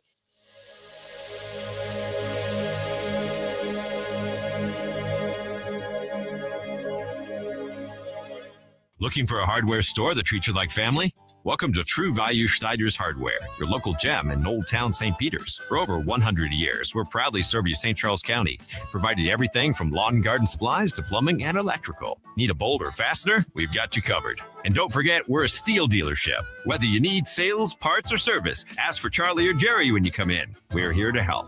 Call 636-278-4461 or visit us online at truevalue.com/Schneiders. Jamie Allman here for O'Fallon Family Floors. Experience the passion. Oh, yeah. You can go in and see the best variety, the best pricing, the best quality, the best personalized service right there off of Highway K in O'Fallon, or you can have the store come to you. Oh, yeah. Brian and his team take great pride in running a fantastic flooring outlet, and you can get their 5-star ratings right there on Google. Just check it out. It's O'Fallon Family Floors, O'FallonFamilyFloors.com. Are the days of a personal doctor gone? Not at Body of Health Direct Primary Care. I'm Dr. Randy Tobler to share how our design is putting the care back into healthcare. Plain and simple, our members, not insurance companies, get our exclusive focus. That means same or next day appointments, responsive answers to your concerns, and a no-spin, big tool chest approach. It's about time you get serious time devoted to your medical needs. To learn about healthcare the way it ought to be, schedule a discovery call today at bodyofhealth.com. That's bodyofhealth.com. Why leave your company's story to chance? In today's digital world, video content isn't just an option. It's essential for your success. At Blue Ocean Media Group, we've spent decades crafting compelling visual stories for businesses just like yours. From concept to completion, our award-winning team transforms your vision into powerful video content that connects with your audience and drives results. Don't trust your brand to amateurs. Partner with Blue Ocean Media Group. Visit blueoceanmediagroup.com today, and let's bring your story to life. KLGY HD3 Clayton, K270BW Bellefonte, KNBS Bowling Green. This is News Talk STL at 1019, 94.1, and always streaming at NewsTalkSTL.com. News this hour from Town Hall. I'm Rich Thomason.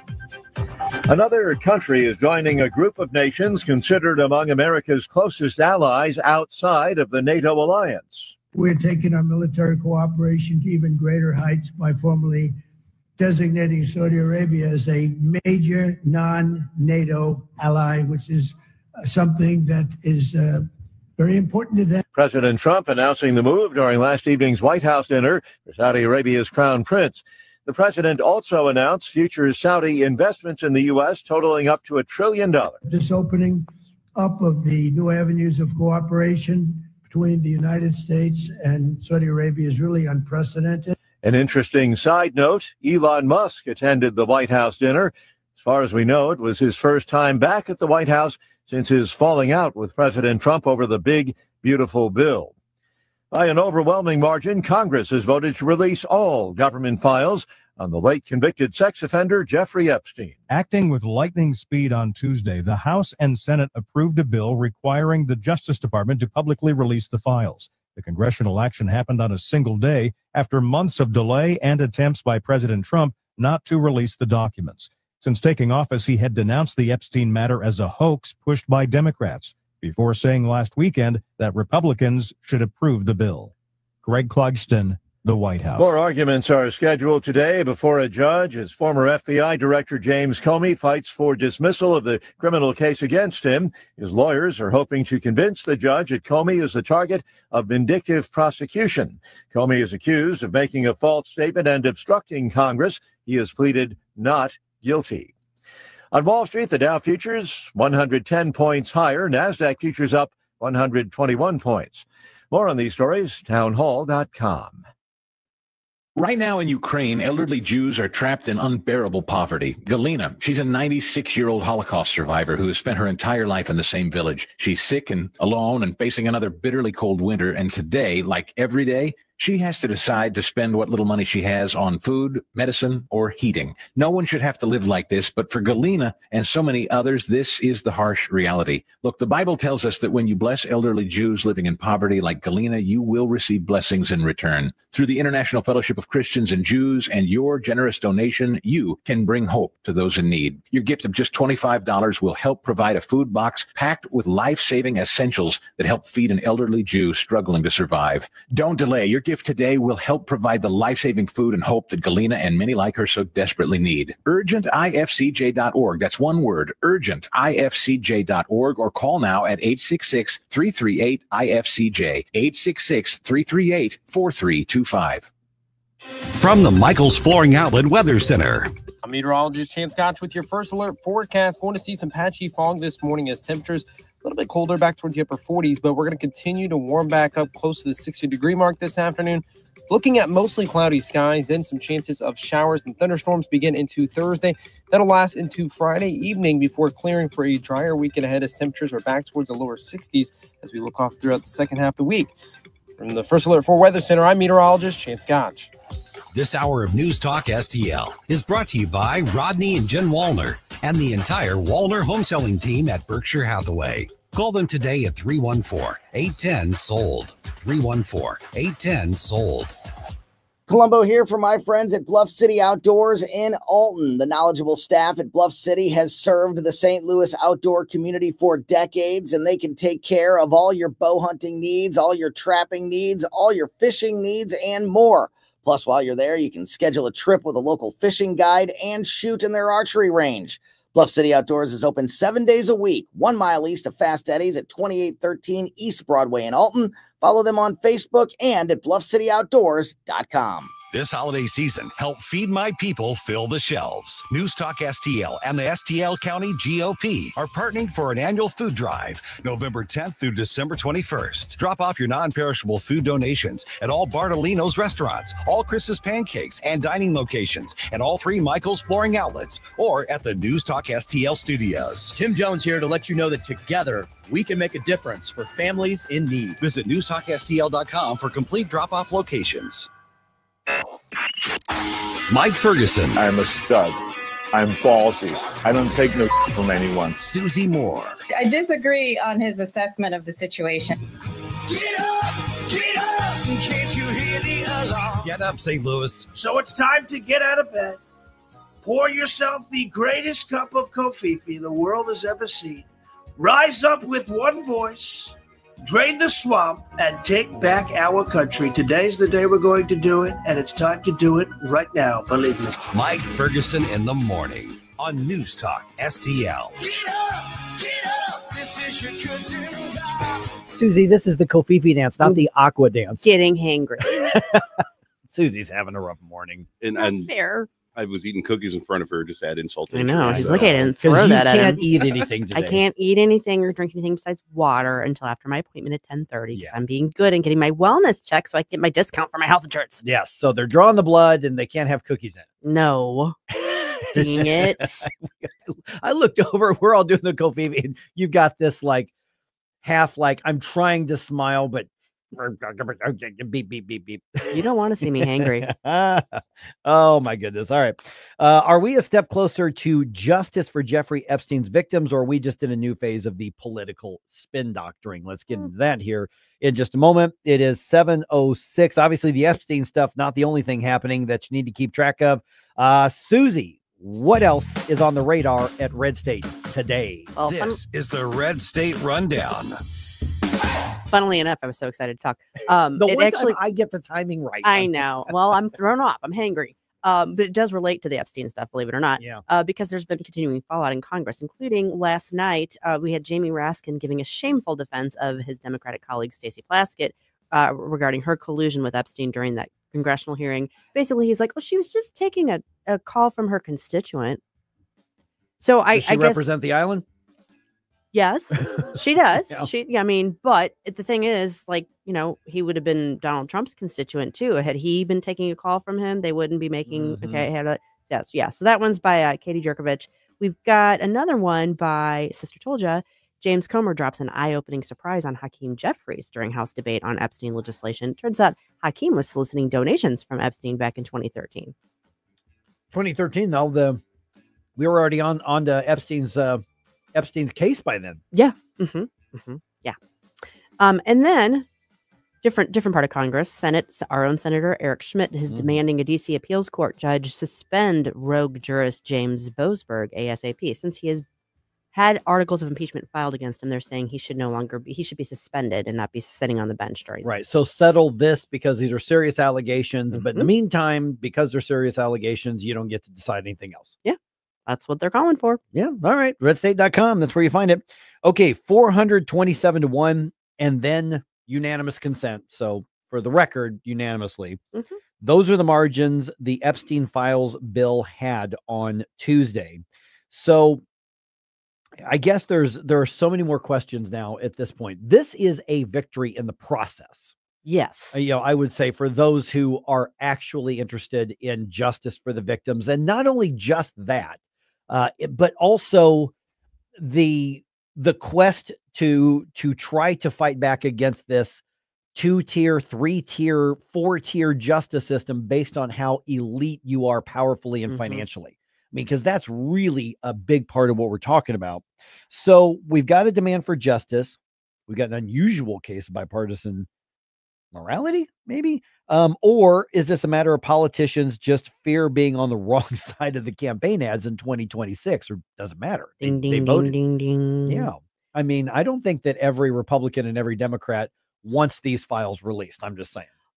I think I'm going to go back to something we've talked about before. I think there are legitimate concerns about what information actually is released, not from I'm going to get in trouble standpoint, but from are people going to be there because they've already said Donald Trump's name is in there. Oh, of sure. course his name is We in know there that, because it's yeah. talked about. That doesn't mean he did anything nefarious. So there's going to be plenty of people's names in there. Are they all going to be smeared because of this, somehow being in that circle without having done anything wrong? Right. I think there are legitimate questions about that. And there's this sort of like over the top fervor for this now, kind of almost like a blind demand for information. And it isn't just about justice for the victims, but accountability for Right. people who did do wrong. Right. I don't know what that's going to look like. And it could be a complete, everything that has happened in relation to this has been a complete disaster from the get-go. Yeah. Not only did the horrible things happen, the initial prosecution didn't really get underway because they worked out that sort of sweetheart deal for Epstein. That created all kinds of issues. There's been smear campaigns back and forth all throughout this. You had the weird rollout with the binders. I mean, the there's social media influencers. Oh, That was yeah. so incredibly stupid. It was horrible. So I just don't have a lot of faith that it's not that I don't think we're going to get maybe some additional information. I just am not overly optimistic that people are going to handle it well. Because this is one of those cases where as the demand is as much, okay, institution of government. Okay. Mhm. Bigger picture here. You've given us so many reasons to not trust you over generations. Mhm. Here's a chance to rebuild. And my guess is that Republican, Democrat, Independent, whatever, most people are going to say, well, the institution is going to probably circle the wagons and protect itself. So are we actually going to get the truth that Congress just ordered the Department of Justice to provide? And so do we have faith that they're going to do what this law is going to tell them to do? I think that you can go a step further and ask, do we have faith that that's what really they're asking them to do? Yeah. I mean, I don't know. The whole thing's a mess. I do want to point out that it is fascinating to me that all it took was for Donald Trump to say, okay, go ahead and release it. And Yep. everyone was scrambling right and Yep. left to go, okay. He wields a lot of power. More so than most presidents, Mhm. maybe all the presidents since FDR. Yeah. I mean, and I'll be real. I know I'm going to make somebody mad. I don't know that that's healthy. We have a separation of powers for a reason in the Constitution. I would like to see Republicans in Congress be a little more jealous and defensive of their power instead of waiting for orders. Because the dynamics you just laid out, that's exactly what I saw too. Yeah, and that is a legitimate concern. I think there's also the counterbalance to that is the amount of resistance and crap thrown in his path also almost makes it like, well, okay, you almost want to make the exception here because he's got such an uphill battle work with the opposition. Either way, I mean, I want each branch to be working within what their constitutional authorities are. Right, because remember, the Constitution set up the federal government, and between the federal and the states, we always forget that part of the checks and balances. They set it up for them to be in conflict. Yes. That was the point. Yes. And so, yes, there are times where we want common sense constitutional stuff to get done, and that should be no brainers. But remember, they wanted all these different parts to be finding that balance. If you need that healthy tension Right. without it being so overwhelming that it's just completely dysfunctional. Yeah. Okay. So now I've got a message to both Republicans and a message for Democrats. on Okay. this. Okay. So Republicans, this is not all about Donald Trump. Okay. No. This isn't even necessarily about Donald Trump. Okay. That's because when I'm looking through, like, for instance, the soundbite service that we subscribe to, I was looking for sound bites from the Republican lawmakers, and every single one of them I saw this morning, which you'll notice is not in the news. Every single one was, well, this is going to show Donald Trump having to do it. It's the Democrats going after Trump. So Republicans, the Epstein case is not about Donald Trump. No. It is about the victims. It is about justice. It is about trying to hold those accountable in these elite positions. True. Yeah. Okay. That's my message to Republicans. My message to Democrats. This is not all about Donald Trump. This is evergreen. You could say this every day. For the past 10 years, better or worse, Yep. it's been an adventure, but everything's all about Trump. Yeah. This is about the victims. It is. This is about the quest for justice. This is about holding the chance to hold the elite politically and financially and powerfully connected into account. If both sides want to have this bizarre focus on Donald Trump, my worry is they're not going to pursue what actually needs to be pursued. This is not about Donald Trump. Yeah. Even as both sides, I think, want to make it about it. It's going to be really interesting in about 4 years. Yep. I think a lot of people are not going to know what the heck to talk about. Yeah. Well, yeah, even 3 years. I know. Yeah, it's getting there. Kind of Well, wild. we're looking honestly at this point, a year from now, we're probably into the beginning of his lame duck phase. I guess. Yeah. We'll see. Yeah. We'll see. I don't know. Well, you know what? Something we are going to have to talk about when we come back is why the trial against Sheriff Alfred Montgomery was stopped before it could start. We'll get back to that right after this. Making cold mind to fight your war. Stop it right now. I have had enough of this. Turn my eyes to your indifference. You know, I know a lot of you haven't had breakfast, and that's fine. But some of you may be like me, already thinking about what you're going to be doing for lunch. If you are, I have a great suggestion for you. Located in the heart of West County for more than 20 years, it's Harpo's Chesterfield. It's close, it's convenient, it is the perfect neighborhood bar. It's got a great sports bar atmosphere. They've got great food and great drinks. I'm always raving about their burgers, but they've got all kinds of food for you to enjoy. They have daily food and drink specials, plus great happy hour specials. Today being Wednesday, their food special, I believe, is the 10-ounce strip steak with your choice of 2 sides for $15, which is kind of hard to beat. If you want to know for sure, you can always check them out at harposstl.com, or you can check out their Facebook or Instagram page for what events they've got coming up. Either way, you can just stop in and visit with their friendly, energetic staff. Harpo's delivers fun, food, and drinks like nobody else. And don't forget, check out their Facebook page and their Instagram if you want to know what their events are. Whether you're dining in or carrying out, make Harpo's Chesterfield your go-to. Colombo and Company.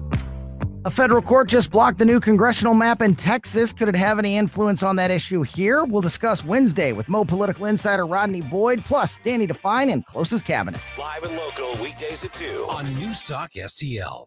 Hey, it's Vic Porcelli here with our great friend Chris Cooper from Serenity Wealth Management. Hi, Chris. How are you, Vic? I don't want to put anybody else down, but when you go up and visit you at Serenity Wealth, your place looks like home. So a lot of financial advisory offices, they have, the big mahogany desk or the big marble entryways and things like that. The stock market channel on the TV when you walk in the door, right? That doesn't really drive a good conversation. Good financial guidance and advice starts with a good conversation. People are nervous. People are afraid to talk about finances, right? And so you can see a little standoffish. Well, my objective is to try to have a good, casual conversation. By having those conversations about life, goals, objectives, it's what makes me understand what our financials are supposed to fund. So if somebody does want to have a good conversation, how do they do that? How do they find you? Our website is the best way to do that because you can get all the information you need, understand where we are, get a little bit more information, all that. SerenityWealthNow.com. Reach out to Chris and Stacy today at SerenityWealthNow.com. Investment advice offered through Fortis Capital Advisors, LLC. Remember those magical moments in Mom's kitchen? The heavenly aroma of fresh baked cookies? At Trolley Stop Bakery in Chesterfield's Forum Shopping Center, our co-op of talented bakers has been perfecting that homemade magic for 4 decades. From the gooeyest cookies in town to custom pies, cobblers, and cakes, everything's made from scratch, just like Mom and Grandma's recipes. Need that perfect corporate gift? We ship our famous cookies nationwide. The Trolley Stop Bakery, 67 Forum Shopping Center, or TrolleyStopBakery.com. Because some traditions are too sweet not to share. If you have a phone, you have a radio. Download the all-new NewsTalk STL app. Love the all-new app. And listen anytime, anywhere.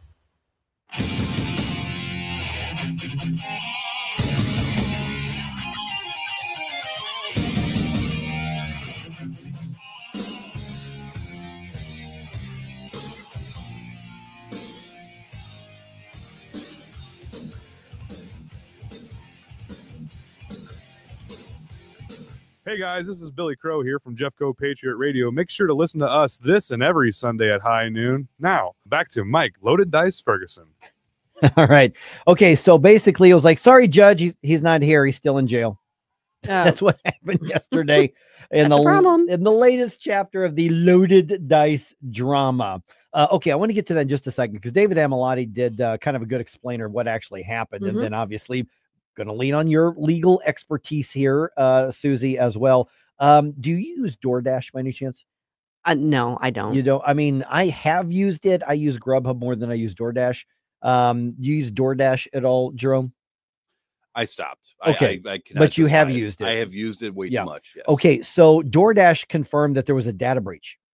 Oh. Yep, that exposed personal information of both the drivers, what they call them dashers, and users, excuse me. Company said the issue was traced to an employee who fell victim to a scam.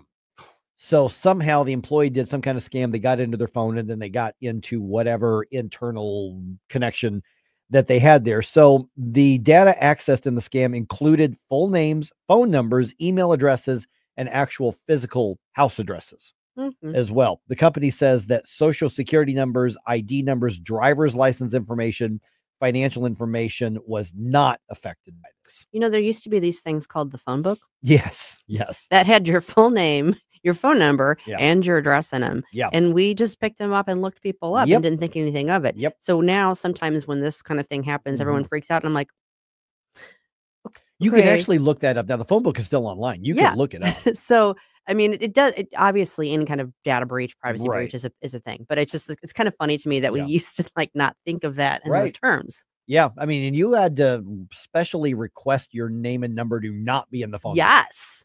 you know, and then almost nobody did it.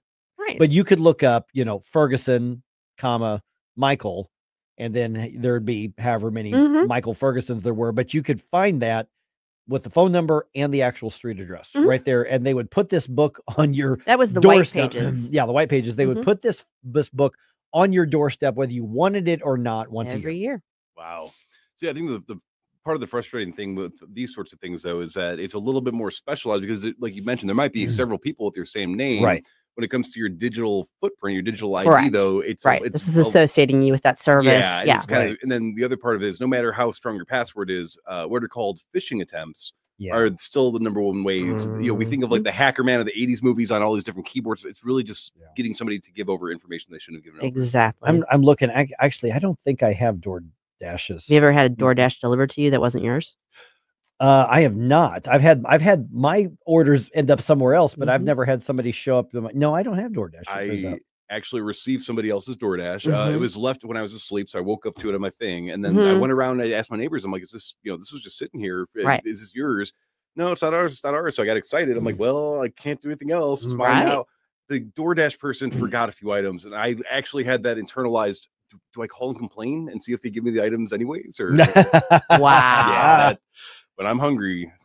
You know, I've seen it sitting out on someone else's stoop for like hours and been Yeah. like, dude, did you forget you ordered? Yeah. And in that case, Jerome, I don't think you did anything wrong by eating it. No. You know, because it was Gonna go to waste otherwise. Yeah, I mean, and so there's nothing you could do. You tried to find the rightful owner, and so at that point, you know what?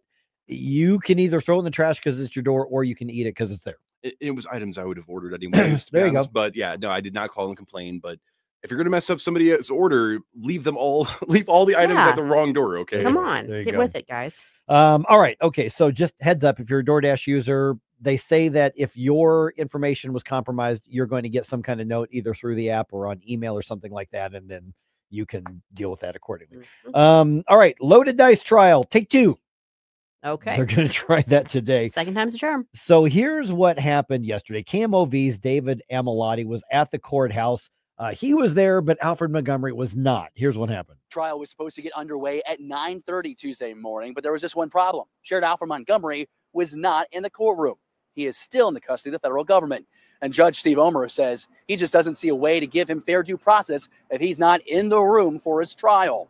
We caught up with David Mason, Montgomery's attorney, minutes after court let out. Why was the sheriff not in court today? Sometimes the operations of court can go a little slower. The judge has priorities other than this trial. This is a civil matter. It's a state civil matter. The judge has obviously his own docket of matters to deal with. We know a motion was filed last week to make sure Alfred Montgomery was in court. The defense filed that on Thursday, but the federal judge didn't act on it. Okay. So that's what happened. I was going to ask about that because when Yeah. I was looking the case up last week, I noticed that motion was on file. So basically, it's just the wheels of justice were moving a little bit slower on the federal side, and everything didn't just get connected. I know Judge Mason, so I love hearing him talk. It's just Yeah. so funny because I can picture him. Yeah, he's just kind of sitting there, and you know that he wants to just shrug and go, "It is what it is," but he's not doing that. But that's the body language that he's using there. But yeah, so they filed it, and David followed up saying, "Well, did you not file it in time?" And Mason's giving a very diplomatic answer. Well, because he doesn't you want know. to piss off the judge. Right. And number one rule of litigation, Yeah. don't piss off the judge. And he is a judge, so he knows it better than anybody. Right. He's a retired judge. And he said, well, when I was a judge, I know that sometimes a phone call from my chambers could expedite things. But he also pointed out this is the state matter. He's being held on a federal matter. Correct. So they don't necessarily answer to the state court. No. I mean, I'm sure they will try to accommodate and everything. But yeah, this is it's just an administrative snafu. Yeah. I mean, they could have gone ahead and said, well, we're hearing the evidence about him. But I think the judge probably was doing the right thing by going, it's not right to have this without the actual that would have created its own issues. Wouldn't be a defendant. This would be a respondent in this case, I would think. Correct. And so in this case, it's like, let's just hold off. We're going to do it again tomorrow. So that also means that some other things that were on the docket for today got bumped. These things happen. Right. Court cases get bumped all the time. Yeah.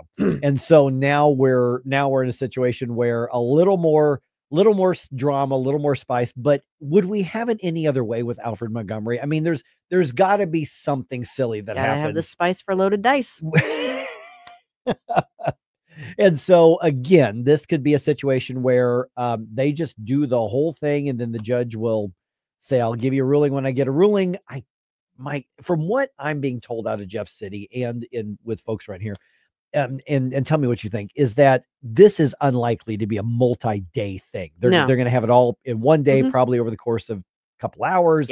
And that will decide the employment fate of Alfred Montgomery. Correct. Yeah. Whether he retains his elected position. I guess it's Judge Omer that's hearing it. Yes. Sounds like. And he could rule from the bench. I mean, obviously he knows this is coming. He's kind of going to be prepared for it, but I won't be shocked if he takes it under advisement. Yeah. I mean, we hear like at the end of the week or early next week. I mean, I would guess the judges are reading up on all the information and the evidence. All that has to be submitted beforehand anyway, but they're not supposed to come in up the ideal world. Yeah. But they're not supposed to, I mean, you would also say they're not supposed to make up their mind until they hear the arguments over it. No. Human nature would make it difficult. That's one of the aspects of the job of a judge is, okay, well, all the information, but hear them out first. Even if things are overwhelming, they're supposed to go, well, let's hear them out first. Just like all those federal judges are doing. Right. Wait a second. Yeah. So it's not supposed to be a foregone conclusion. It's not. It just sometimes is. You just when the Trump administration is involved, it's like a foregone conclusion. Prefabbed. Right. So we'll see. So in theory, the sheriff will be in court today. Do they negotiate out what he's going to wear? I mean, they're not going to make him walk in handcuffs and a jumpsuit. I'm sure that they have had some discussions about that. I mean, because they could do that. I mean, which would be a terrible look for him. Yeah. And this doesn't strike me as a type of situation where that's really as big a deal as it might be in others. Right. I'm sure that they've negotiated that out ahead of time. Do you think the sheriff will put on his dress blues and have all the medals and the patches and everything? Because he really likes that stuff. He probably will. I don't know. All I know is I'm going to be at a function Friday night with a bunch of these people. Oh, and no I'm kidding. going to be anxious to see what the buzz is. Oh yeah, I imagine so. And then at that point, it's just all in the courts, the judge's timing.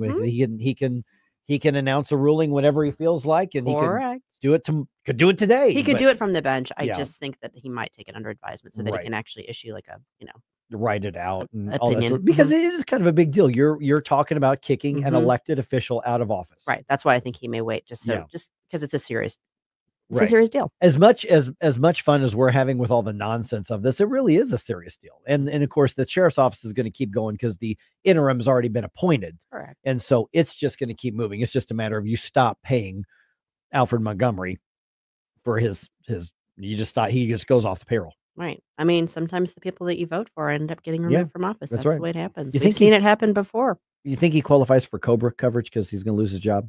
I have no idea. This is how my brain works. What is Cobra coverage? Okay. So there's a law called Cobra.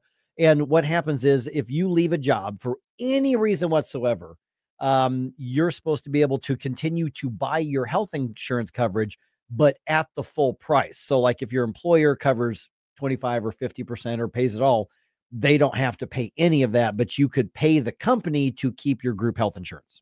Right. Oh. I don't know if Obamacare replaced all that, but I think it's still No, in that's place. It's still in place. a Mhm. thing out there. So It is. here we go. Yeah, and depending on how things go, maybe he'll be one of the people that needs some help with our food drive that we're running. Well, could be. We are partnered with the St. Louis County GOP to help feed my people. So we're doing a food drive. You can go to newstalkstl.com/food drive so you can get all of that information of all of the amazing locations that are partnering with us, or come on by and stop by. We have a nice little bin that's clearly marked and identified, so you can come and drop off your non-perishables. Please, no milk, no eggs, nothing of that nature. You know, no loose items like that. But come on out and help your community.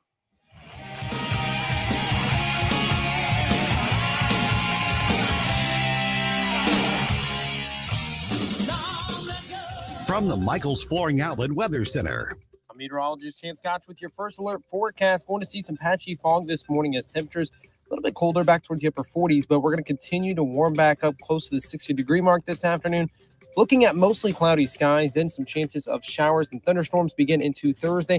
That'll last into Friday evening before clearing for a drier weekend ahead as temperatures are back towards the lower 60s as we look off throughout the second half of the week.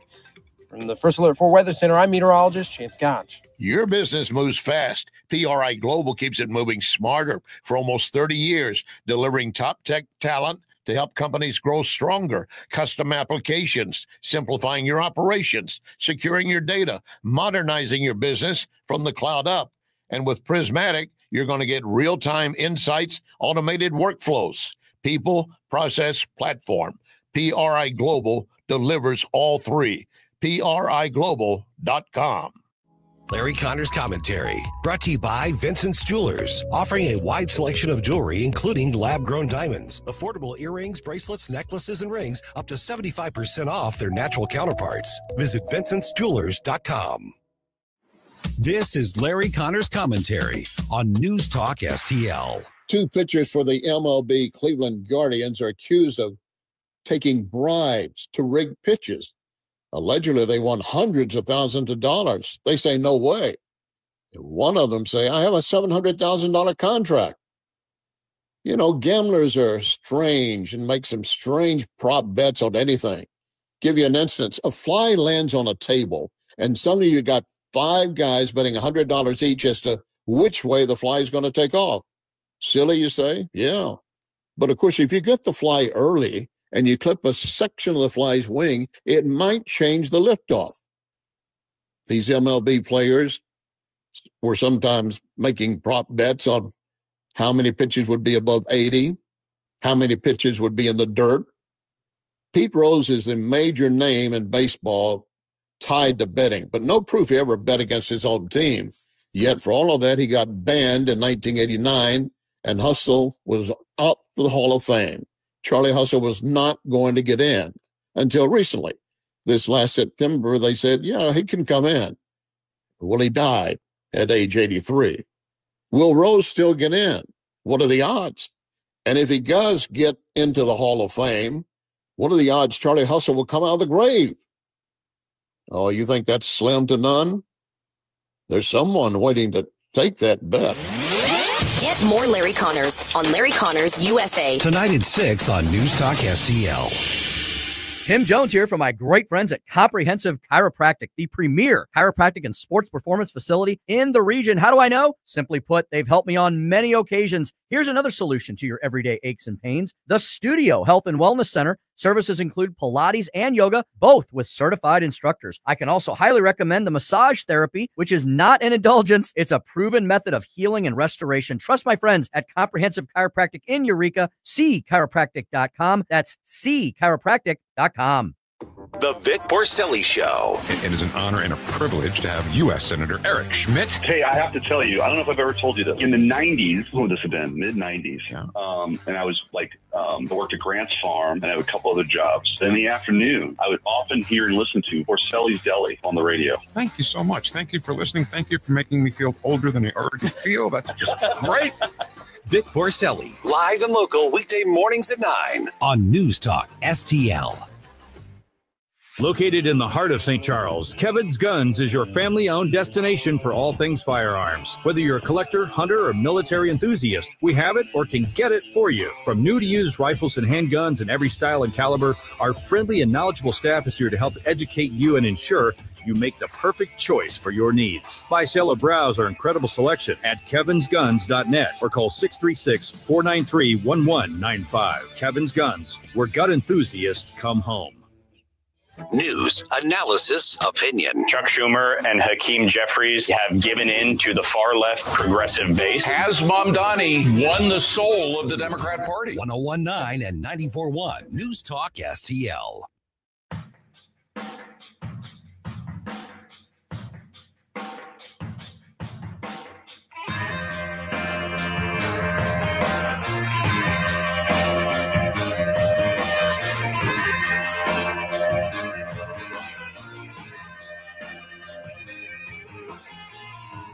No buffalo bison is safe if Mike Ferguson is around. Mike Ferguson Show in the morning. Larry Connors USA at 6. I mean, it is tasty. I don't know if I've ever actually had it. Go to Nutrition Stop and get the bison. I don't know if I want to actually have it. So blasphemy. So tasty. I So should tasty. want it. I'm really hungry right now. That's right. All right. Okay. Not so fast on that whole redistricting thing. One of the Republicans' biggest chances to pick up seats gets a setback. Mm-hmm. Yeah. The whole country's talking about this. And Yep. you can, of course, see a comprehensive article on this at redstate.com, written by Teri Christoph, who joins us right now. So, Teri, we've got the domino effect of the redistricting battle. Texas, California, Missouri, Illinois, possibly Indiana now. I mean, you've got all these different states that are talking about redistricting in order to change the numbers in Washington, D.C. But with Texas, this would be a significant pickup for the Republicans. Okay, so why is that in question right now? Where do things stand? Well, good morning. Yesterday afternoon, we learned that a 3-judge panel, a federal court in Texas, threw out the redistricting that the GOP-led effort there in Texas. They had redrawn the districts to reflect more voter registration trends and the conservative nature of the state. And this 3-judge panel said, no, that's racial gerrymandering, and threw out the Republicans' plan. And this was really the centerpiece of President Trump's effort ahead of the midterms to kind of shore up some seats for the Republicans, who have a very, very narrow majority in the House of Representatives. So this was the centerpiece. They were going to get up to 5 seats for Republicans, and that just got put on the trash heap. And you went through the list like there is a domino effect. There's a lot of states that are looking at redistricting. Some of them have them in place, some of them don't. But it seems to be that there's a trend that it's the Republican redistricting efforts that are getting, squashed in the court, and not really the left-leaning efforts. So you got to wonder what's going on here. It is interesting, Terry. Just coincidence, I'm sure. Coincidentally, as you noted, a similar situation happened in Utah recently, where a judge threw out a redraw that would have been favorable to the Republicans. In California, where Prop 50 just passed, of course, there is a legal challenge that's been mounted by the GOP in California against that measure. We haven't seen any rulings on that yet, but I'm starting to wonder if we might not see a ruling there that says, no, that's perfectly fine. No, I wouldn't imagine that you're going to see any ruling that goes against the Democrats. It's certainly, if the past is prologue, it is certainly going to be the Republicans' efforts. Obviously, because Trump's leading it, that's going to be, bad guy right there. But no, I don't expect any, like right here in Virginia, they're looking to basically redistrict the Republicans from holding any seat, maybe one of the 11. And I don't anticipate that that's going to have any issues. That's just going to float right along. And, we're going to have some serious consequences to that. But it is outrageous. I think we at Red State need to look into what's going on here, and particularly who is bringing these lawsuits, because these are very far left progressive organizations that are having an amazing amount of success in the courts right now. Yeah, like League of Women Voters is a prominent player in that. I know that. Yeah. Now let me go back to the case in Texas. You just said this was a 2-1 ruling, I think it was, in the federal court there. Correct. And so while Republicans obviously are rooting for the win for the extra numbers and looking at the concerns and the extra numbers of other states, what about the merits of the case itself? Was this basically a partisan ruling? Or when you look at what was ruled, do you say, well, that sucks, but it makes sense? Or is this just partisanship does partisanship things? Well, it looks to me like the argument from the right is that they used voter registration data. Obviously, they were going to be kind to conservatives. That's what happens. But they weren't basing it off of anything other than the voter registration data. What the plaintiffs were arguing was that it was all based off of a racial gerrymander. So I think that the basic crux of the argument is going to be, what was it, voter registration, or was it done to make sure that certain ethnic groups didn't have representation? And I don't think that that's the case. I think the Republicans, the right, seem to have a stronger argument in that they were using their voter registration data for the state to draw these districts. And what the judges ruled, and it was an interesting panel, it was one Obama, one Trump, and one Reagan appointee, and the Obama and the Trump ruled against the Republicans on this one. Oh, that's interesting. And what they said is you have to use the maps that you used in 2021. So they're reverting back to an old one. I guess the question is, midterms are, still a year away, but how long can these things get tied up in the courts? That would be my question. Yeah, Teri, as part of your article, I know you were touching on this, that the next move for the state of Texas in relation to this ruling is what? Supreme Court, U.S. Supreme Court, Greg Abbott, who was obviously the defendant in this case that was brought against him, his office released a statement yesterday saying that they were going to swiftly appeal to the United States Supreme Court. And his argument was that the maps aren't discriminatory, that they used this data that they had, and that it was to reflect the conservative nature, which, makes sense to me, but Supreme Court. Now, you're more of the legal eagle than I am, Susie. So I don't know how quickly does the Supreme Court move on something like this? Can this get tied up? Can all of these cases, because it's not just going to be Texas, it's going to be every conservative leaning state is probably going to be dealing with this. How long can it get tied up? Because the midterms, like I said, are a year away, but there's some real consequences because it's a narrow majority right now in the House of Representatives. So how long is this going to get tied up in the court? And I don't know the answer to that because I haven't seen what they're filing with the Supreme Court yet. I don't know if they're going to do an application for stay, which would be kind of an emergency type basis, or if they're going to do a more like formal appeal. The Supreme Court's already looking at this issue with the Louisiana case, a related issue, I should say. So there's a lot of up in the air. This could very well be tied up. Well, and what's interesting is when you look back to whether it's the Voting Rights Act or some of the subsequent rulings. I mean, Teri, I'm going to point to like part of our listening area right here in the city of St. Louis. Essentially, that district number 1 is carved overtly, specifically, so a black Democrat will win.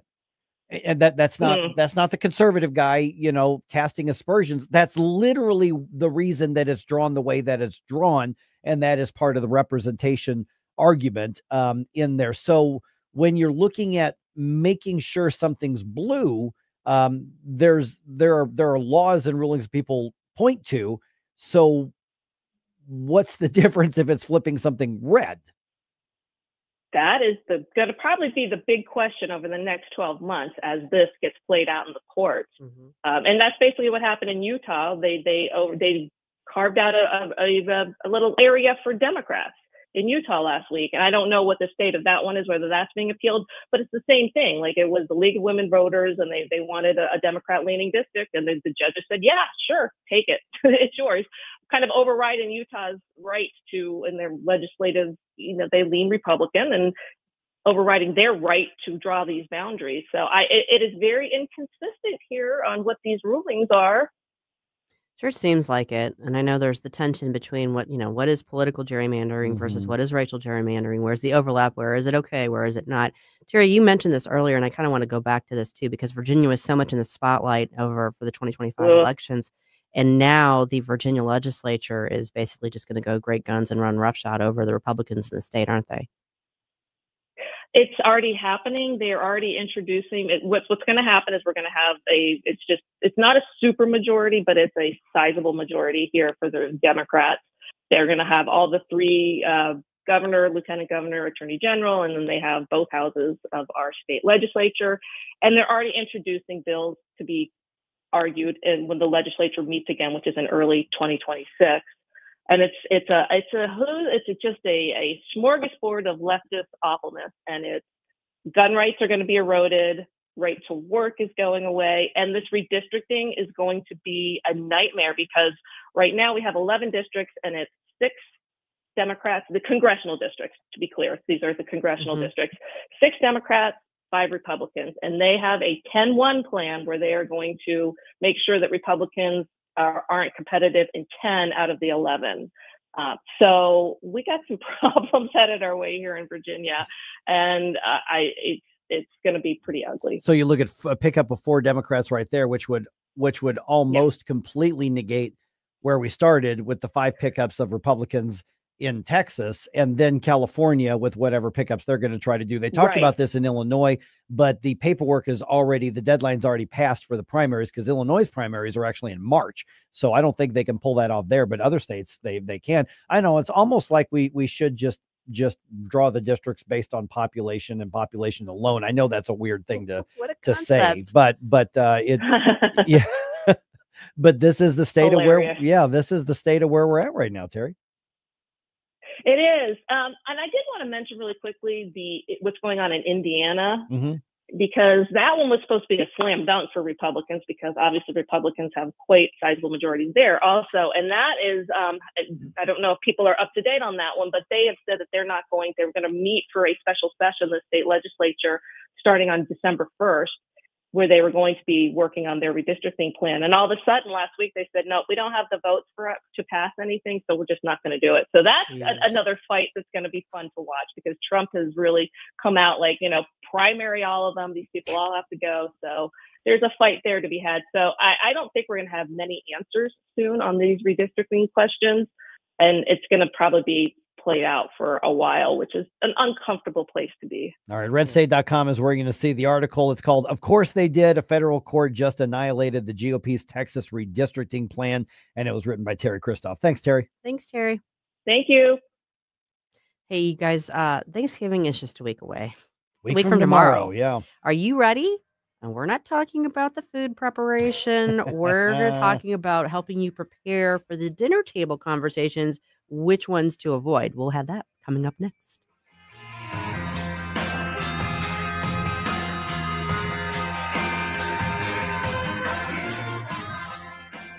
Mike Ferguson in the morning. His weight is listed 215. He looks good, and he looks hard. On News Talk STL.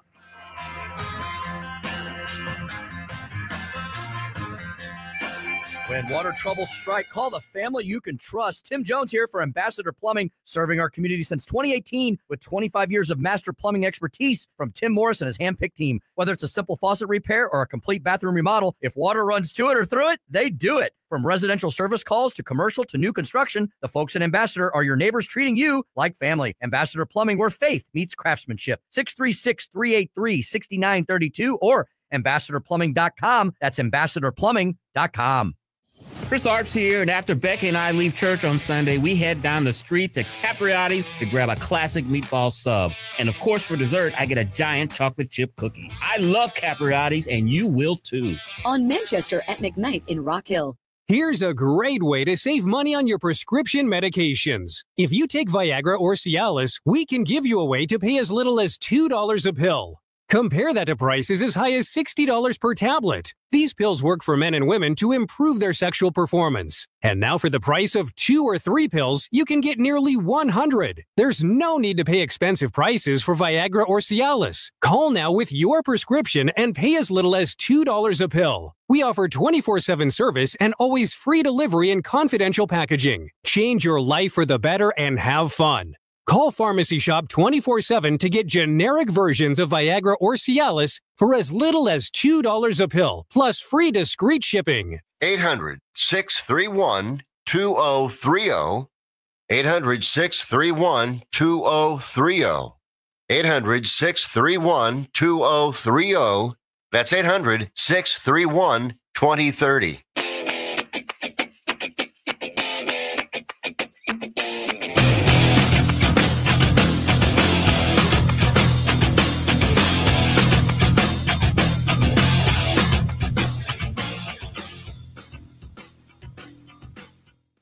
Morning Missouri. It's your boy Joe Pags. I'll talk to you tonight at 10. But right now, let's get back to Mike Ferguson in the morning. All right, this is just the day we now live in. We generally have to think about what not to talk about sometimes. Yes. You got any of those circles like in your real lives where you're like, okay, everybody knows, don't bring up that because I don't want to deal with it. Like, for instance, all my circles. Like, for instance, the baseball guys in my old man baseball, my go-to line is, I'm off duty, guys. I'm off duty. Yeah. Now, I would say probably the majority of the guys out there lean conservative, if not very conservative. We got a number of Democrats and some left-wingers in there, and I get along with them just fine. But for the most part, I'm like, they want to bring something up, I'm like, I'm off duty. You know, I let's talk about baseball. You know, hey, Cardinals are going to suck again this year, aren't they? You know, I mean, and so that's an area. So with Thanksgiving coming up, there's always the jokes about, you know, why would you want at this day and age to bring up things like politics when you are literally equipping everybody with a knife at their seating station? I guess a fair question. I would say my family isn't prone to violence, so I don't really think of it in those terms. But I kind of make a point not to bring up. I mean, you know, I can talk about work in general. Yeah, you know, they are. right, Like, yeah. you know, but I avoid political topics with my family in that setting, just because I would like to enjoy my family and not have us get cross with one another. See, I think maybe my family just is the opposite of everybody else's family from my hearing, because it seems like for us, Thanksgiving is where you get all of your beefs out. So that way, all the other holidays, you guys can be pleasant with each other. Oh, wow. That's interesting. Because it's one thing, because you get all mad, you get all worked up, you have your disagreements, you eat a bunch of turkey, you're all in a food coma, and then Christmas comes along, and then you're like, hey, Merry Christmas. Turkey's the great healing. And then, you know, New Year's comes along, and then you have to leave all of your ill will in the past because it's Right. New Year, fresh start. So. Okay, so and this is one of the radio trade things that they had a list of basically 10 things that you should think twice before you bring up at the Thanksgiving. It's legit. Yeah, Let's see. Thanksgiving one. What are they? Number one, obviously, politics. You know, especially right now. But you can bank on that one basically being the number one topic to not bring up. Okay, do you want me to go down the list or up the list starting from 10 at this point? Start at 10. Okay. Other family members gossiping about people who aren't there. Yeah. No, that's 100% acceptable. I feel like it's kind of inevitable. But yeah, you got to be a little careful about that. So the way we do it is inevitably whoever's not there, we start, and then eventually gets to a point where we call them up and say, hey, so I heard from the grapevine, we just wanted to get the facts on this. So it makes it an excuse to actually call them and include them in what's going on. Exactly. There you go. Yeah. Hey, Uncle Will, are you off probation yet? We were having an argument about it. Can you just settle a score? Yeah. Settle it for And us? then you gossip with them about the other people not on that call, right? Yeah. It's the American way. Okay. Number 9 was current relationship status. Like basically like, come on, when are you going to get married? You dating anybody yet? You know, that sort of thing. If the person isn't there with you, like maybe. Yeah. Oh, yeah. That's always fun. Yeah. See, Jerome, you're the only unattached person in the room here. Yep. So do you hate it when, if and when that comes up? And again, my family, it seems to be a lot of attached, unattached, attached people. So I think the expectation sort of like, I won't bring up your divorce if you don't bring up the fact that I don't have a girlfriend with me. Right. Mutually assured destruction. That's cool. Okay. Now this one's interesting. Personal struggles. Oh. Yeah. Well, yeah, there's that fine line between wanting someone to know that you're there for them and supporting them and wanting them to just open it up and let it all fly. So the line here was keep it light. Don't bring up anything negative at Thanksgiving. Yeah. I mean, I'm sure there's an exception somewhere but that's one of the things they're talking about for Thanksgiving. So you're dealing with whatever you're dealing with your personal life or mental health thing or whatever the case is. Depends on how much eggnog is involved. There you go. That's fair too. Yep. Number 7, work or career issues. If you know things are not going well, don't bring it up. So basically the way I'm reading that is congratulations on the promotion. Good. Or, hey, is your boss still harassing you? Right. You know, that kind of stuff. Yeah. I mean, I think the general idea there is just to kind of steer clear of sore subjects so that you aren't going to, provoke a meltdown. If you are the one to bring it up about your own work, I think that's okay. But go with By the way, are you still? Did you still have that write up on your record? Is that? I don't think that's appropriate. No. Okay, so number 6 kind of goes with number 8. It says, "Don't bring up mental health. It's just a bit heavy for dinner chit chat." Yeah. Yeah. I don't know. My family, we don't. I mean, that's just not. We just don't talk in those terms. Other than someone may say, "I was like that totally gave me anxiety," but like, there's not a. We don't have conversations or in-depth conversations about mental health. Maybe we should. I don't know. You see, and most of these things, like, this is just not what happens with my family for the most part. But what about this? Somebody's ex. Oh, yeah. That's fair game. No, see, this says it's not supposed to be. Oh, yeah. Susie's no. like, don't care. No, but I mean, usually it's like, making fun of the fact that like my mom like put an X over them on a picture, or, it's like, it's lighthearted still. But yeah, I think maybe it depends on the circumstance. If this is a fresh breakup, you tread carefully. If you're talking about that, gross goober someone brought 20 years ago to Thanksgiving, it's all fun and games. Exes are off limits. Off limits? Nope, Okay. If they're not there, they're not there for a reason. Okay. Now, I would assume this would be for households that have a variety of different beliefs, religion. Oh, yeah. I mean, it's not really it's not really an issue in my house. I mean, we have some, I don't know. It's not really an issue. The only 2 exceptions I've had personal experience, not my family, but at other people's Thanksgivings, is if somebody recently converted and they really want to tell everybody about how they converted, or if somebody discovered, usually high school age person, about atheism, about how all religions are wrong and they're all stupid. It's like, okay, both of you guys go sit in the corner over there and talk to each other. The rest of us, we're not here to evangelize today. Yeah. Hence, that's why it's number 4 on the list. Okay, exactly what you just described. See, I grew up in both sides of my mom's and my dad's all had the same religious tradition. Yeah. So it was not an issue. Right. But that's not normal.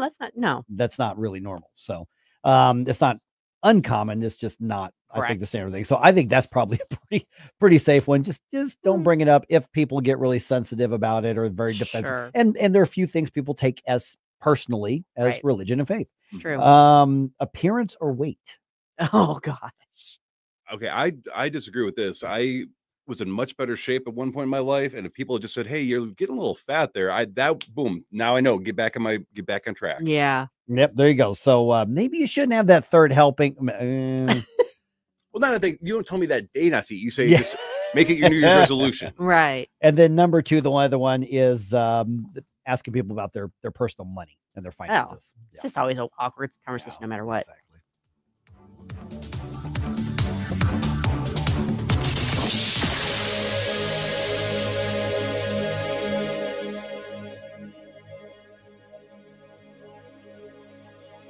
With all of the celebrations, anniversaries, and holidays coming up over the next few months, where are you going to go to get that special something for the special people in your life? Newsteaders Fine Jewelers, of course. Newsteaders Fine Jewelers, found 24/7 at wowdiamonds.com. Tim Jones here to tell you all about Newsteaders Fine Jewelers. Richard Newsteader and his team serving our region since 1961 with awesome, honest jewelry solutions. They've got everything from diamonds to wedding engagement rings, hand-engraved items, pendants, earrings, and so much more. You can find them 24/7, wowdiamonds.com. That's Newsteaders Fine Jewelers, wowdiamonds.com. NewsTalkSTL is proud to have Doug Voss of Safe Money Radio as part of our lineup each week. Doug has been a staple on the St. Louis radio airways for many years as one of the leading financial experts in the area. You can now hear Doug and Safe Money Radio 2 times every weekend on NewsTalkSTL. But in case you miss anything, you can check it all out at DougVossSafeMoneyRadio.com. You could also reach Doug at 844-6766. That's 844-676-7233. Doug Voss is a registered representative. Securities offered through DHL Securities, LLLP, member FINRA and SIPC.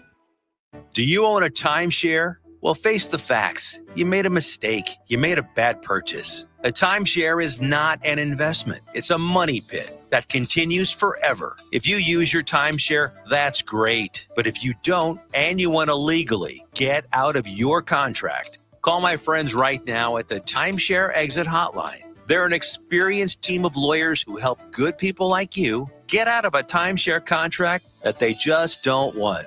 Don't throw away your money on maintenance fees. Use it for things you really want. We can help you end your timeshare contract and stop the money drain immediately. If you're ready to move on with your timeshare, call our team right now. Cancel your timeshare now with this free call. 800-524-1641. 800-524-1641. 800-524-1641. That's 800-524-1641. KLGY HD3 Clayton, K270BW Belfast, KNBS Bowling Green. This is News Talk STL at 1019, 94.1, and always streaming at NewsTalkSTL.com. This hour from Town Hall, I'm Rich Thomason. The Trump administration's pursuit of criminal illegal aliens in America's cities rolls on and may be headed next to the Gulf Coast. Sources tell AP 250 federal border agents are set to descend on New Orleans in the coming weeks for a 2-month immigration crackdown. Dubbed Swamp Sweep, the operation aims to arrest some 5,000 people across southeast Louisiana and Mississippi.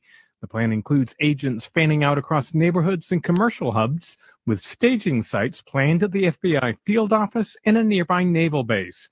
The deployment's expected to begin in earnest on December 1st. It's the latest in a series of rapid-fire immigration crackdowns unfolding nationwide. I'm Ben Thomas. Although he calls the Jeffrey Epstein matter a Democrat hoax, President Trump says he will sign a bill ordering the Department of Justice to release all files on the late convicted sex offender. President says he's been interviewing some very good people for the top job at the Federal Reserve. The president has made no secret that he'll be replacing Fed Chair Jerome Powell next year, and he says he's already reviewing a list of candidates. We have some surprising names, and we have some standard names that everybody's talking about. The president said his first choice for the Fed was Treasury Secretary Scott Bessent, but he declined the job. Greg Clugston, the White House. What was once considered a near certain cut in interest rates next month now looks more like a coin toss. Federal Reserve officials sharply disagree over the economy's health and whether stubborn inflation or weak hiring represents a bigger threat.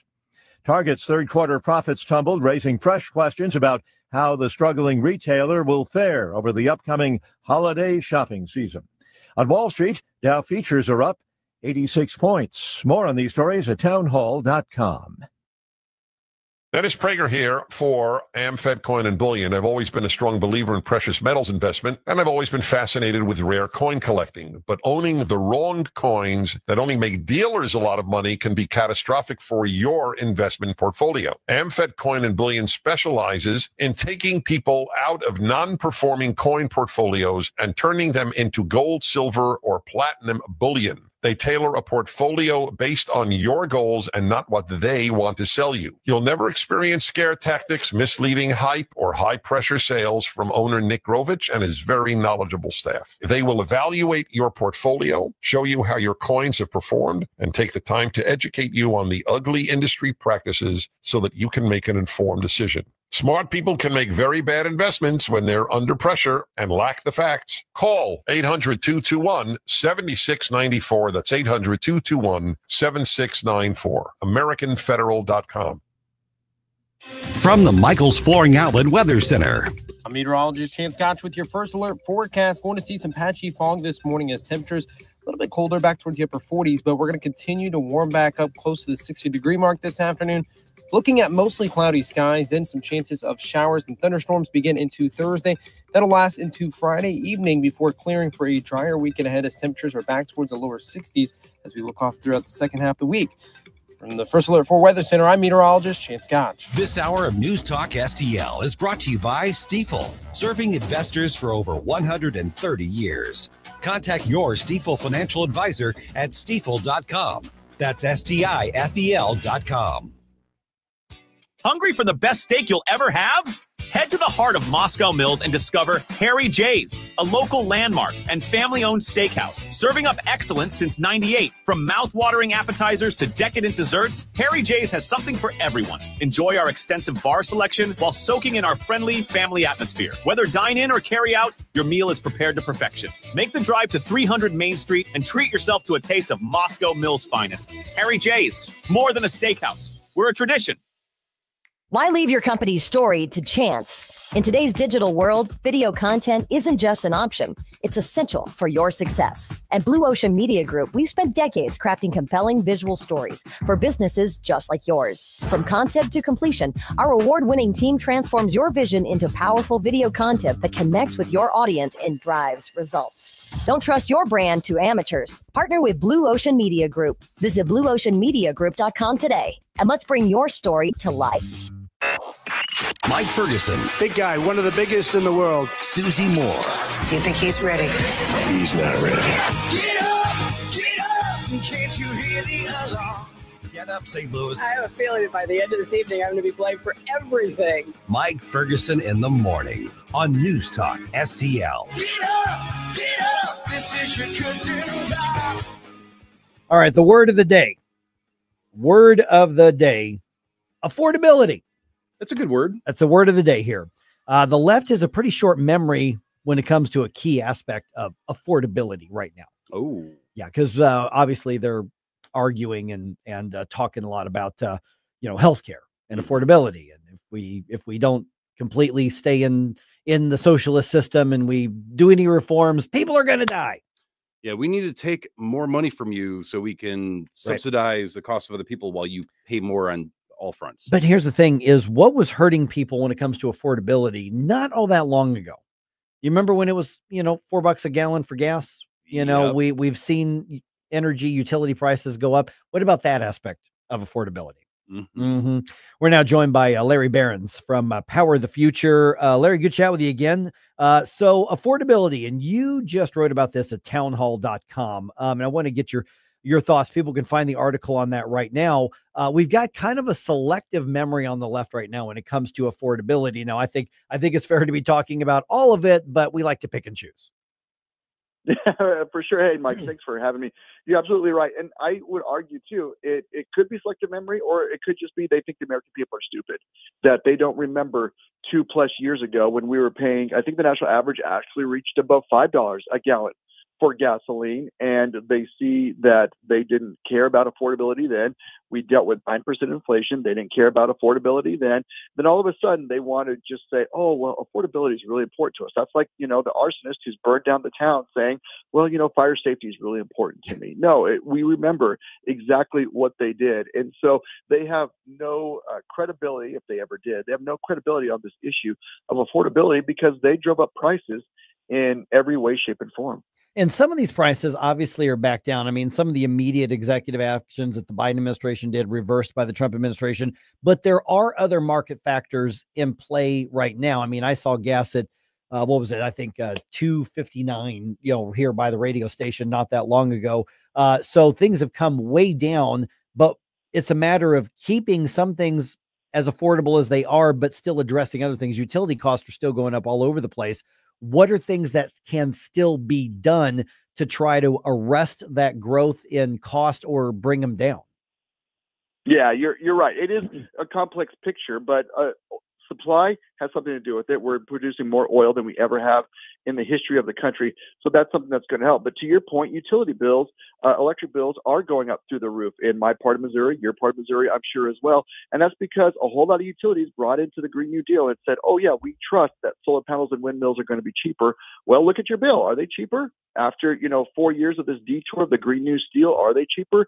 The answer is absolutely no. And it even gets a little more complex than that. I would argue, too, as we look around, because affordability shouldn't matter depending on who's in office, right? The Democrats are trying to make a big deal out of it now because they think they can hang it as a political anchor on President Trump. They didn't care about it under Joe Biden, but we should care about it all the time.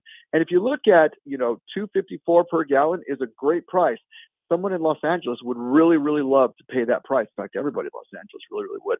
And so we also have to look at state laws, state issues, because there are some blue states. I think 9 out of the top 10 highest gas prices in the country are in blue states. And so that all goes into play when, cost goes into it. But in order to drive down costs, we're going to have to increase supply. It's a little bit easier for oil because that infrastructure can move around quicker. The harder part is electricity. We're going to need more supply for electricity before we see those utility bills go down. Yeah, and I want to back out just a little bigger picture on this, Larry, is that this isn't in a silo. I mean, you can talk about the wonkiness and the sources of energy and the rates and all that kind of stuff. But we're talking about this is something we have to pay.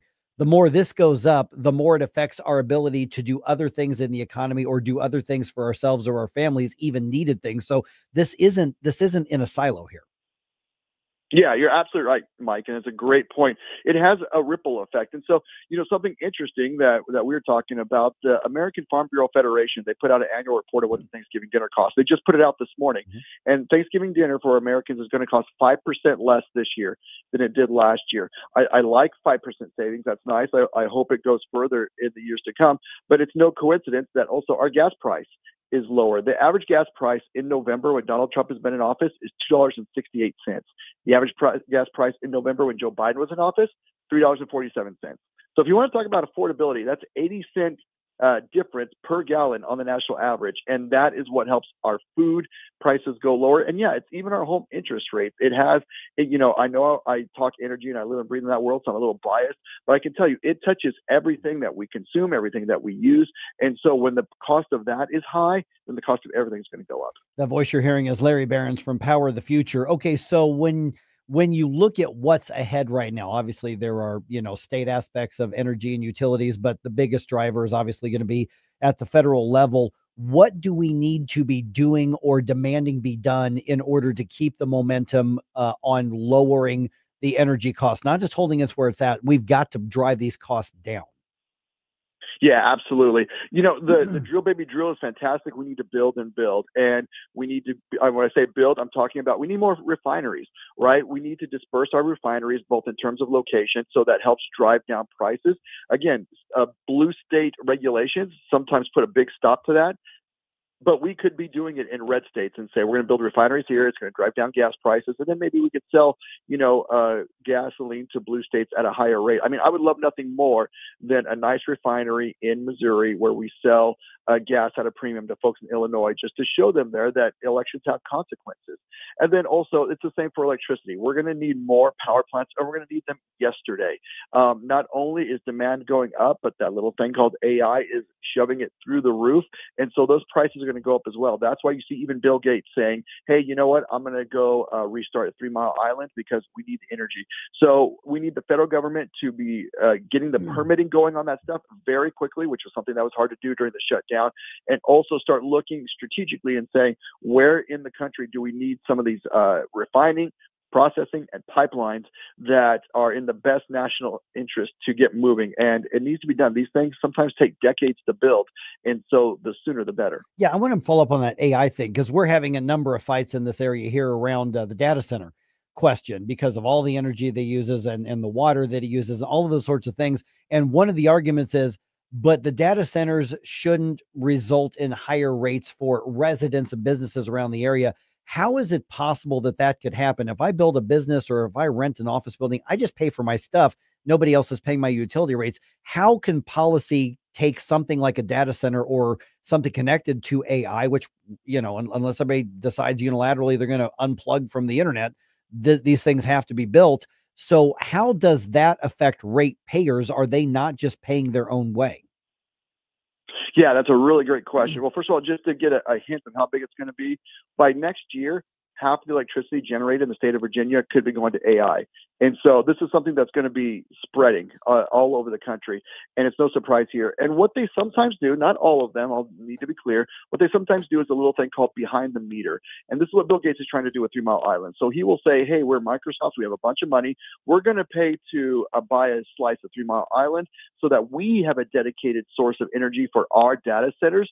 Well, what that does then when I'm talking about we need more energy on our grid to lower the prices, well, that takes a slice of energy off our grid before it can even reach it. And so Bill Gates has secured his own little deal. And we see that sometimes happening with these data centers, whereas, our electricity generation, let's say it's 100 gigawatts or megawatts per hour.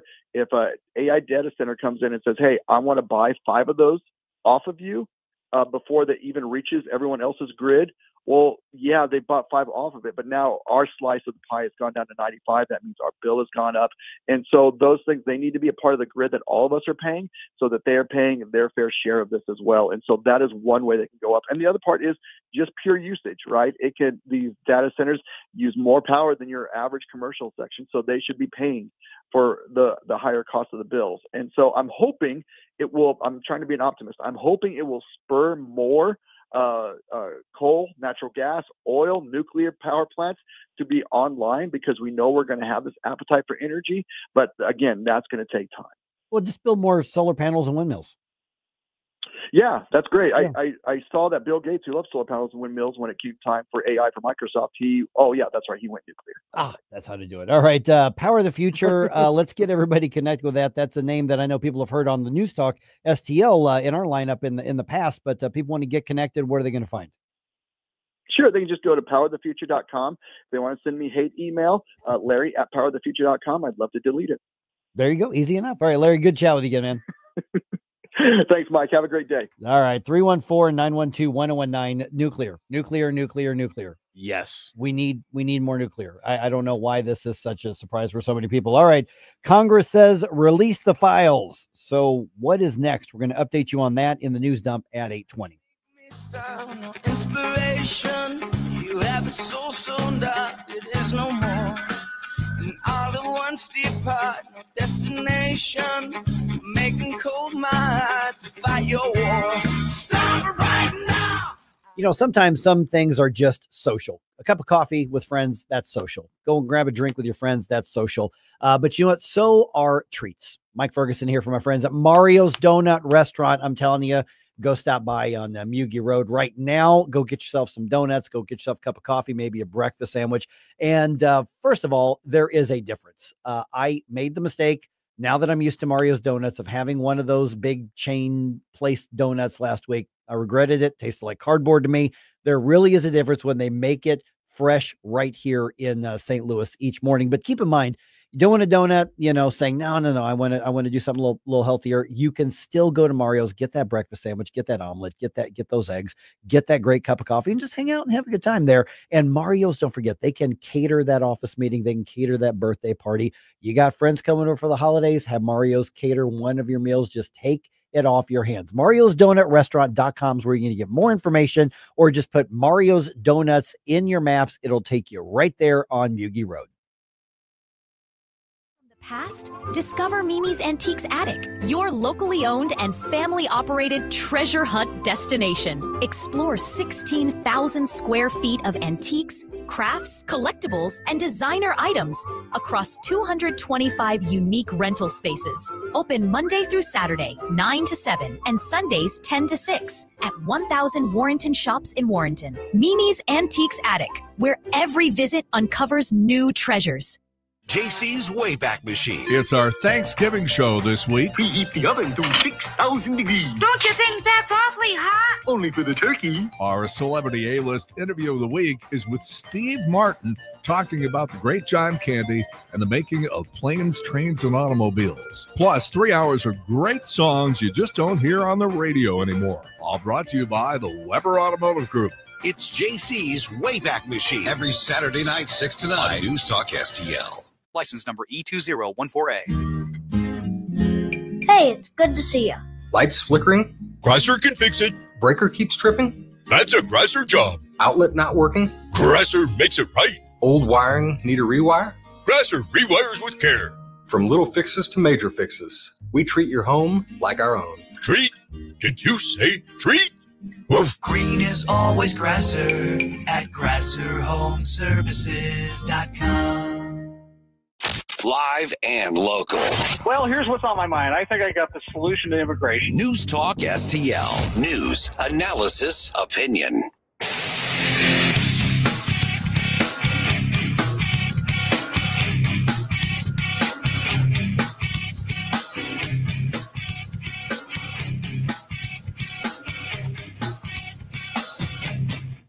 Let's get back to all this madcap mayhem with Mike Ferguson in the morning. But don't forget, stick around for Jones and Arps every Monday through Friday, 4 to 6 p.m.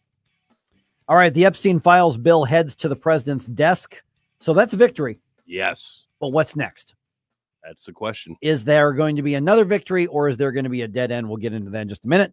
The trial that was and then wasn't was again today, unless it's not. This one, it's hard not to laugh. I know. But it's also one of those things where if I wasn't laughing, I might be crying. That's the thing. It's like the drama surrounding the sheriff continues, and it just seems almost appropriate for there to be something else that's silly that happens in this whole case, even though it's a serious situation. I'm going to make the craziest drama out of this. This whole case, I swear. And a 35,000-pound baseball glove, singular, becomes a new landmark in St. Louis as of today. I think this is going to become a landmark. It was very impressive to see. I saw it. I saw the early construction. I'm like, well, that's about the right size. It's almost, I think it's fully done actually. And this thing is huge. Yeah. I keep driving by it on Westport Plaza Road. It's not far from the radio station here. And so this thing is so massive, but it's going to be a sight to see them lift that up into the air today. I'll give you the details on that in a few minutes. It is 8:20 right now. Let's do one more news dump here. Successful dump. Wake up, America. It all worked out. They got all the news. The morning news dump. On this vote, the yeas are 427. The nays are 1. 2/3 being in the affirmative. The rules are suspended. The bill is passed. And without objection, the motion to reconsider is laid on the table. All right. Congress votes overwhelmingly to release the government files on convicted sex offender Jeffrey Epstein. Acting with lightning speed on Tuesday, the House and Senate approved a bill requiring the Justice Department to publicly release the files. The congressional action happened on a single day after months of delay and attempts by President Trump not to release the documents. Since taking office, he had denounced the Epstein matter as a hoax pushed by Democrats, before saying last weekend that Republicans should approve the bill. Greg Clugston, the White House. Okay, so before we get into the pros and the cons and what's next in our fear, just remember this shouldn't be about the politics. This should be about the victims and about justice. And prior to that vote, there was a rally. We actually went live to it for a couple of minutes yesterday, including some of the survivors of Jeffrey Epstein's network, his evil, whatever it was that it turns out this is going to be. One of those survivors is Annie Farmer, and this is part of what she had to say. This is not an issue of a few corrupt Democrats or a few corrupt Republicans. This is a case of institutional betrayal. Because these crimes were not properly investigated, so many more girls and women were harmed. Okay, so the measure, assuming it's going to be signed by the president, I think that it will. The measure would block the DOJ from redacting anything for political or reputational reasons, in theory. That's at least what's in the bill. We'll see whether that actually happens.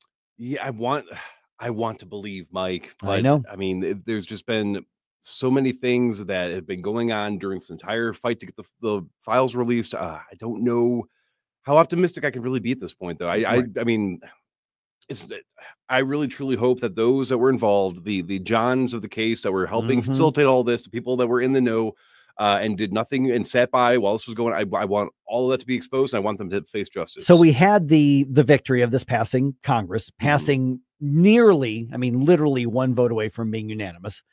So this is as bipartisan as you're possibly going to get, even though I suspect a lot of the people would really wanted this thing to go away, but they don't want to be on the wrong side of this in the 2026 elections. And so they did it. And so we've got that victory, but now it's time to hold the government's feet to the fire and say, actually do it. We're not going to know what they hide if they continue to hide things. Yeah. So my hope is that we really do get the full release of all of the documents, but time will tell if we do. Well, going back to August, they were already starting to redact certain things. So at this point, even if it's just the people that they're going to feed to the sharks, I guess it's better than nothing, but long overdue. Yep. All right. One of the trials of Sheriff Alfred Montgomery was stopped before it started on Tuesday.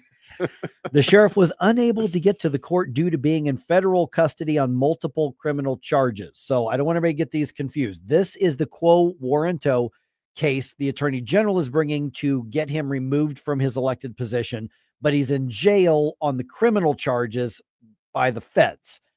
And so the feds didn't bring him to the courthouse. And so in the Attorney General's quo warranto case to remove him from office, the judge delayed the case until today. So they're going to try it again today, saying that it would not be fair to have a trial without Montgomery being able to attend. And that makes sense. Like that I get that. Your Honor, you cannot convict my client because he's still in jail. That's right. Oh my goodness. So they're going to try again today. We'll see what happens here. Okay. As you know, the FAA has now lifted travel restrictions at all the nation's biggest airports now that the government has reopened. Sean Duffy, transportation secretary, was on Fox Business's Mornings with Maria, kind of giving a recap of here's what happened and why we're trying to move forward now. We saw, though, more pressure coming from air traffic controllers. We saw risk elevations. And that's why we took the steps to say, you know what, we're going to, over the next week, we are going to reduce capacity by 10%. Okay, so they're still phasing all of this, back in, meaning the airlines, because you can say the restrictions are lifted, but that doesn't mean they have the capacity just yet. They've got to sort of build this back in. The Department of Transportation, the FAA, they are still hoping that everything is 100% back to their capacity basically by this time next week. So early to this time next week, just before Thanksgiving. But here's the thing. You're going to the airport. Don't be surprised if there are delays. Okay. Just account for that. And as stressful as it is for everybody that it relies on air travel, while going through this and looking into this, I was reminded that there was a actual air traffic controller shortage under the Biden administration because they had the DEI hiring policies. So they were not hiring qualified candidates that did not meet that. And I'm thinking, well, if that policy had still been in place, this could have actually been so much worse. Oh, without a doubt. Okay. This is interesting. A mental health activist group in Illinois says federal policy changes and likely Medicaid reforms are intensifying what they're calling a youth mental health crisis, especially in vulnerable communities. Karen Foley from the Juvenile Protective Aid Association says schools, and she's talking about public schools, and support organizations are struggling to meet rising needs. Then you layer on top food cuts, you layer on top of that ICE rage, you layer on top of that the news cycle and social media. And I give kids enormous credit for even showing up and trying. ICE rage? ICE rage.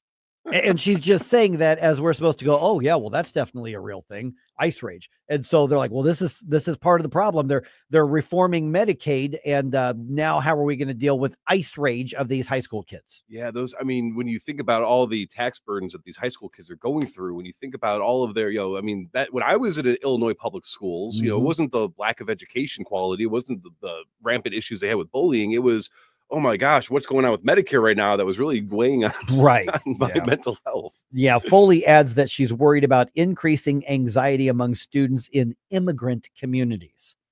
Imagine that. The ICE rage. The people that you are telling these bad guys are going to come swoop in. We're going to say ICE 3 times. They're going to show up like Beetlejuice and take you away. Bloody Mary. Yeah. Wow. Why are you so afraid of what I'm telling you is totally going to happen? Good God. All right. Jeez. Speaking of Illinois is now issuing digital IDs that can be added to an Apple Wallet and be used as a valid ID. I don't like it. Yeah. So the Secretary of State's office, and these are being issued as of today, by the way, if you want one, they're not going to send it to you unless you ask for one. The Secretary of State's office says the digital IDs will be usable at identity readers. So essentially, if they would have scanned your actual driver's license, you can hold your phone up from the Apple Wallet and it'll do the same thing. It will be seen as a valid form of ID, even at TSA checkpoints, and it can be set up to use Face ID to authenticate, I guess, in case you lose your phone or something and you're afraid somebody's going to use your ID with that. The system will soon be compatible with Google and Samsung wallets. State officials say this is not a replacement for a physical driver's license or ID card, though. You'll still need to carry that. See, there's something that just feels icky about technological corporations, being recognized by the government as you can use their form of ID. Right. And I mean, Susie is a phenomenally smart individual, but seeing the look on her face while we were trying to sit there and figure out what is the point? Why, what benefit does this offer that a traditional ID does not have? I mean, I don't know. There's just something icky about it. Yeah. All right. A couple other things happening here. Let's do a little bit of sports here. A 35,000-pound baseball glove. Ooh. Yes, that's going to be hoisted to the top of a building in Maryland Heights today. I'm not sure what time that's going to happen, but sometime today. The massive Rawlings gold glove is going to go on top of the company's world headquarters, which is in Westport. One of the largest cranes in the world had to be shipped in order to complete this project. And I drove by there, obviously, early this morning to get here. And that crane is huge. Oh, yeah. But I am telling you, when I am trying to describe how huge this Gold Glove is, it dwarfs the heavy construction equipment all around it. I mean, hopefully it's still there. They haven't hoisted by the time I leave, because I'll stop and get a picture. This thing is just mind-boggling huge. Yeah, and for those that have watched our stream before, it's at least 2 of me. That's how. But no, so yeah, if you could find a time where this is going to be hoisted up, I think it'd be great for people to come out, kind of watch the lifting, maybe donate some of your canned food to. That's right. At the state, because we're right next to the station. We're like literally about 60 seconds away from this thing. I mean, we're right here off Westline Industrial. So yeah, it's going to be cool. I think this is going to be like an instant landmark in St. Louis. Wow. And here's the thing, when you drive by on like 270, you're going to be able to see this. You're going to see it off 364. It's not going to look huge from the highway, but I'm telling you, you see it in person, and they've got the area fenced off, but you can see it from 60, 70 yards away, and you will see how massive this thing is. It's really something. All right. The Blues take another loss. Maple Leafs find the net in overtime. They finish up the game 3-2. The Blues have now lost 4 of their 5 games this month. They've only won once on all of November. Road trip continues on Thursday. They are going to be in Philly.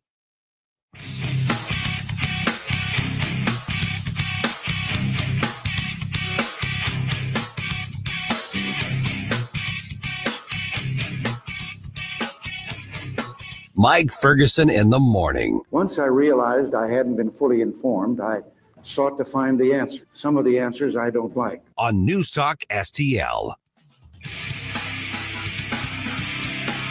From the Michaels Flooring Outlet Weather Center. I'm meteorologist Chance Scotch with your first alert forecast. Going to see some patchy fog this morning as temperatures a little bit colder, back towards the upper 40s, but we're going to continue to warm back up close to the 60-degree mark this afternoon. Looking at mostly cloudy skies and some chances of showers and thunderstorms begin into Thursday. That'll last into Friday evening before clearing for a drier weekend ahead as temperatures are back towards the lower 60s as we look off throughout the second half of the week. From the First Alert 4 Weather Center, I'm meteorologist Chance Scott. Fox News commentary with Brian Kilmeade. Next. I'm alpine skier Michaela Schifrin. I've won the most World Cup ski races in history. But what does success mean to me? Success means discipline. It's teamwork. It's the drive and passion inside of us. And it's why Stifel is one of the fastest growing global wealth management firms in the country. If you're looking for success, surround yourself with the people who will get you there. If you're an advisor or investor, choose Stifel, where success meets success. Stifel Nicholas and Company Incorporated. Member SIPC and NYSE. Past performance is no indication of future results. Investing involves risk. Consult a financial advisor before making any investment decisions. Here's Brian Kilmeade. If you're already a minority party, attacking your own only digs the hole deeper. But the fight isn't over just because the lights are back on in Washington. The left wing of the party, the socialists, the Marxists, are going after the moderates or the so-called establishment. The longtime effort to keep the lid on the rise of socialists and socialism in their midst has flat out failed. What can Republicans learn from this? In 2013, they did the same thing and they face planted. The shutdown blew up in their face. Obama walked away with the major win. Why? Republicans had no plan. They had no leverage. They had no real strategy to bring the other party to the table. Republicans blamed each other. The Tea Party went after their own in the primaries, leaving them with candidates who just could not win. They learned the hard way. Don't pick the one to please the base. You pick the one that can win the race. For more commentary like this, go to foxnewspodcast.com. Looking for a fresh eating alternative for you and your family? Head on over to CJ's Restaurant and Bar in O'Fallon. CJ's literally offers something for everyone, from young to old. We're a casual American eatery with a wide-ranging menu of pastas, salads, and sandwiches, all served in a comfortable, warm environment with a family-friendly atmosphere. From vegetarian options to hearty classics. We offer dine-in, carry-out, catering, and even have a banquet room for your special events. Come see us or visit us on the web at cjsofallon.com. Tim Jones and Chris Arps in the afternoon. Brian Pichelle. He is the executive director of Dogs for Our Brave. I've been very blessed to have incredible support in my life as I battled through my journey of coming back from Iraq and dealing with, PTSD and everything I saw and witnessed as a medic. Not all veterans have that type of support. And ultimately, that's why I say we are a gift of love. We are a gift. We want to be that beacon of hope. Tim Jones and Chris Arps, weekdays at 4 on News Talk STL. Dr. Draghi and his team at Esquire Sports Medicine get pros back on the field so they can certainly help you. You need an MRI, X-ray, CAT scan, pre or post-surgery treatment, rehab. The chiropractic physicians at Esquire can help you or connect you to experts you need. And I know you're hurting right now. You don't want to wait. Esquire sees new patients often within 24 hours. EsquireSportsMedicine.com. We talk about race relations. This conversation has completely made me crazy. This is complete insanity. And I'm sick and tired of it. 1019 and 94.1. I find it to be a conversation starter. News Talk STL.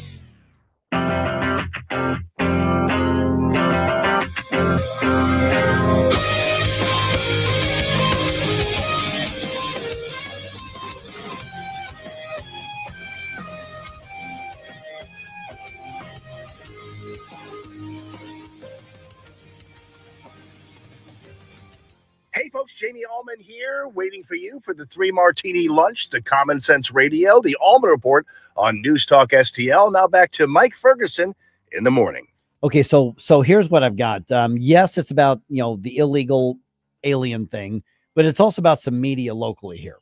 All right, I found this on Fox 2. So some local media telling us we should feel really sorry for a local family because dad got picked up by ICE. Yeah. Yeah, and they go so far as to their news website is promoting the GoFundMe to help the family with this illegal alien who's now in detention.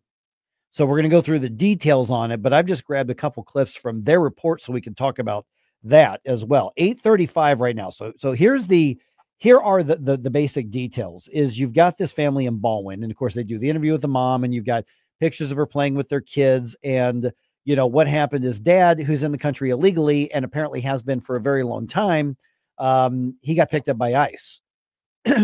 But the entire story is framed as, look at these victims. We're trying to hold the politicians accountable who are making this happen. So here's part of Andy Banker's story from Fox 2. Let me make sure that connection's there. And let me click this to make sure we got it. Okay, so here's part of his story. Lexi Perez turned 1 last month. Her first steps will come with her dad's empty shoes by the front door as he fights deportation from a jail cell. His wife says it's toughest on their oldest daughter, 3-year-old Luna. Every time I leave or my dad leaves or my mom leaves this house, she's scared that we won't come back, just like daddy is not coming back. But yeah. There's too many things that remind me of him in our home. Everything. Her 33-year-old husband has been indicted on 1 federal count of illegally re-entering the United States in 2012. She says federal agents picked him up when he pulled into work in Valley Park October 23rd. He said, I think ICE is here. And I immediately prayed with him on the phone, asking God for protection over him. And I overheard them say to Alejandro Perez, we have a warrant out for your arrest. And he hung up the phone. Yeah, that kind of pisses me off there. I'll be really honest. I started praying to God for protection. Protection from what? Accountability for breaking our laws? Really? Yeah, I look around and I see things of him. It just reminds me of, well, yeah, it's his house. Yeah, of course. I mean, but this is the thing, is that this is how emotionally manipulative and exploitative that this side is doing. They're trying to play on your ethos, your compassion for people. It's not like he was just some random guy that got picked up and then arrested over nothing. And now, he's hanging out with Sheriff Montgomery. This is a guy that they said illegally. So he was already here. He was here illegally. Got left. kicked out. Yeah. And well, as in the next, I'll play another clip, and they call it a self-deportation. But he knew he was trespassing in their country, decided to stop trespassing, and then went back to trespassing here again. And then apparently now he's got a kid with you because two kids. Yep. So he started a family in a place where he knew he was eventually, or should have known eventually, that he was going to get caught. And we're supposed to feel bad about that. Yeah, I mean, I feel bad for the kids, but I mean, really? And I think as local news go, I think Fox 2 does a pretty decent job most of the time.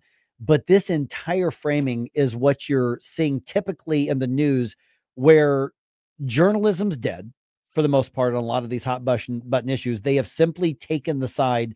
These are the victims, and we're advocating. So, but do they get the other side? Well, sort of. Here's another part of Andy Banker's story, once again from Fox 2. She says the sole reason for his prosecution is his self-deportation in 2012 while caring for a cousin injured while working in the U.S. He came back that same year. She met him while working at the same restaurant in 2019. Okay, by the way, he came back. What's not said, but what fills in, he came back illegally. Self-deportation. He left the country, went back to where he's supposed to be, worked with whatever family thing is, and then came back in illegally. So just understand that. That's what we're talking about. And we're going back to 2012 here, okay? They got married in 2020, started a family, and kept working toward his citizenship. We eventually even got him a work permit, which we were able to get a social security number for him and a driver's license. They've kept a U.S. map above their kitchen table with pins on all the places they hope to visit. They aren't giving up on that. They worry they may have been misled by past legal advice. Before she decided to go public, we asked an ally of President Trump's, Missouri Senator Eric Schmidt, about the basics of this case. I know that there are going to be instances that tug at the heartstrings. But the fact of the matter is, Joe Biden opened up our border and stopped enforcing immigration law, and communities have suffered. These immigration laws are shattering families. No, the immigration laws are not shattering families. People who choose to violate our laws and are getting caught are shattering families. So they met working at the same restaurant. Right. A few years later, they decided to get married. 2020, because the timeline's important here. Yes. She knew that he had citizenship problems because they decided to pursue some sort of, getting the work permit. Right, right. And now it is 2025 and it's all coming to roost. Right. And they want us to feel bad that you knowingly basically assisted a fugitive of justice. And I'm thinking I would never in my life try to go into where, it's like employees only area. I wouldn't just walk in there and start, acting like I could be there because I'm not supposed to be there. But for some reason, I'm supposed to feel bad for this person. Let's talk about the timeline there. They got married in 2020. And since then, they said, we've been trying to pursue citizenship. Okay. But as Senator Schmidt pointed out, those were the Biden years where they were coddling to those in the country illegally. They were offering stuff, whether it was permits or here's your papers, ex post facto papers, even though you're not legal to be in this country. And so they tried to, the Trump administration reversed all that. And you're telling me 5 years, we've been trying so hard to get a citizenship. But how did he get a social security number? How did he get a driver's license if he's in the country illegally? Well, either it was fraudulent or the Biden administration breaking all of the illegal immigration laws in this country in order to coddle to that. So, but they point out he self-deported in 2012 and then came back that same year. He's been in the country illegally since 2012. Yes. And you're saying, but we were working on the citizenship. You're telling me that he wasn't able to get legal status or citizenship since at least 2012. It's 2015 or 2025 right now. We're talking 13 years. And that's assuming, I don't know how long he was in the country before that. Yeah, I can imagine that based on things that I know in my own personal life, that could be the case that they were like, oh, wait, Biden's not going to re-win. And Trump's talking about getting rid of the illegals that shouldn't be here to begin with. Maybe we should start really trying to rush into this and not take our time as much. And I mean, I might have some sort of sympathy if it had been the case where it was he self-deported because he was illegal, came back illegally. But since then, he was granted a citizenship, not by the Obama year, by Biden years, but actually the proper ways of doing it. And they said, well, it's null and void because originally you were here illegally and now we're going to put you back. I would maybe have, because at least you did what you needed to do. But this is no other crimes, no other sort of, if you are, a lot of them have DUIs for some reason, but if you have a DUI, they take your kid from you and you go to jail. What do you say? That's separating families, Jerome. And my little daughter's afraid that they're going to come after us, just like they did daddy, who was swerving on the highway. Yeah. See, and that's the thing is talk about, our 3-year-old daughter is scared that every time we leave, they're not going to come back. Okay. But the whole framing of that is because of Donald Trump's crackdowns, instead of your daddy was breaking the law and he got caught by the police. That's not the framing. And then in this story here, because it's like a 3.5 minute story, 4 minute story on there, they kept going on. We reached out to his representatives, Congress, Ann Wagner. We did not hear back. Basically it was explain yourselves.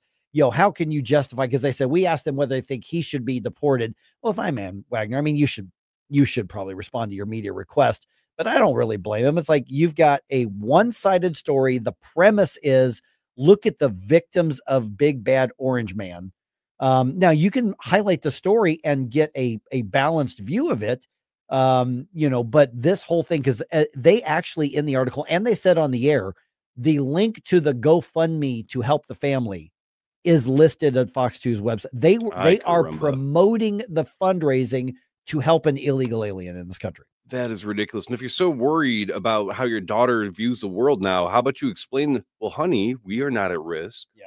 We are citizens. We follow the law, and you don't need to be afraid of these people. Unfortunately, I helped daddy make a very bad decision, and he's suffering the consequences of breaking the law. And the wife in that story went on to say that if he is deported, then she and her girls will go to wherever he is. Okay, good. Great. Fantastic. That should be what the GoFundMe is for, is help us go and get out of the country so we can go be with this guy in his homeland. But don't blame the immigration laws or ICE for separating families when you just got caught doing something illegally. And it's just, this is the kind of thing. And again, Fox 2 overall, I think, does a decent job of covering the news. I think journalistically they generally do an okay job, but this story just stuck out like a sore thumb. And the whole premise, Orange Man Bad is destroying families by pursuing illegal aliens, which is exactly what he got elected to do in part. How dare they enforce laws that have existed since the early 1900s? I mean, goodness gracious. Now, if your blood pressure is kind of raised like ours might be, now might be a good chance to figure out what songs you'd like to hear to help bring us into a very nice weekend. Go ahead and submit those to Jerome at NewsTalkSTL.com. It has to be made between January 1st and 1980 and December 31st, 1989. So you're not going to slide it past me. I fact checked the dates. Some of you guys are trying to be sneaky, just like with our border. You're not sneaking in with those. So go ahead and 80s bump music, Jerome at News Talk STL.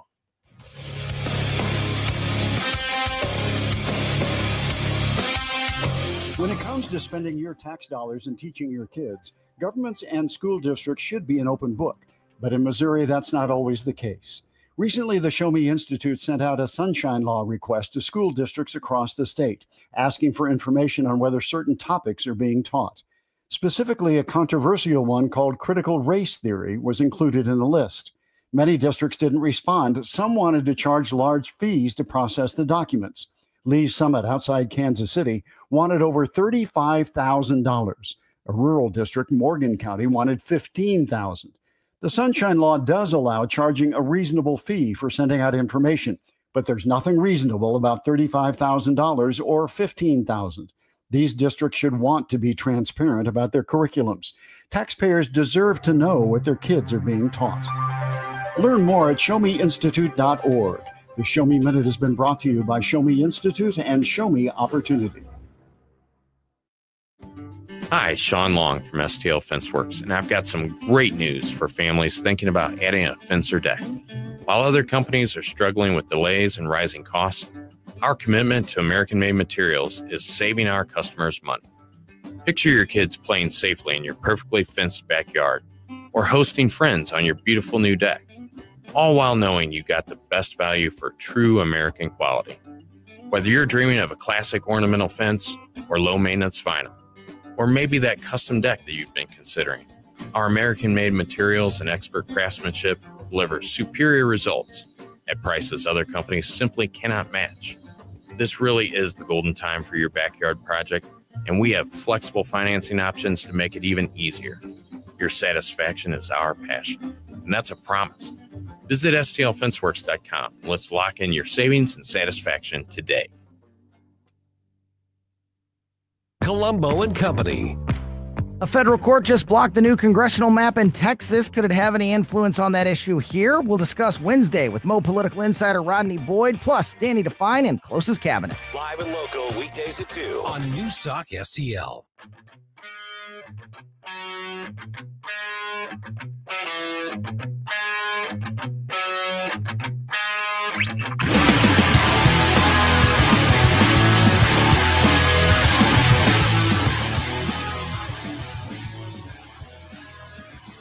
Hi, it's Vic Porcelli. And Ken. Hi, Ken. Hey, Vic.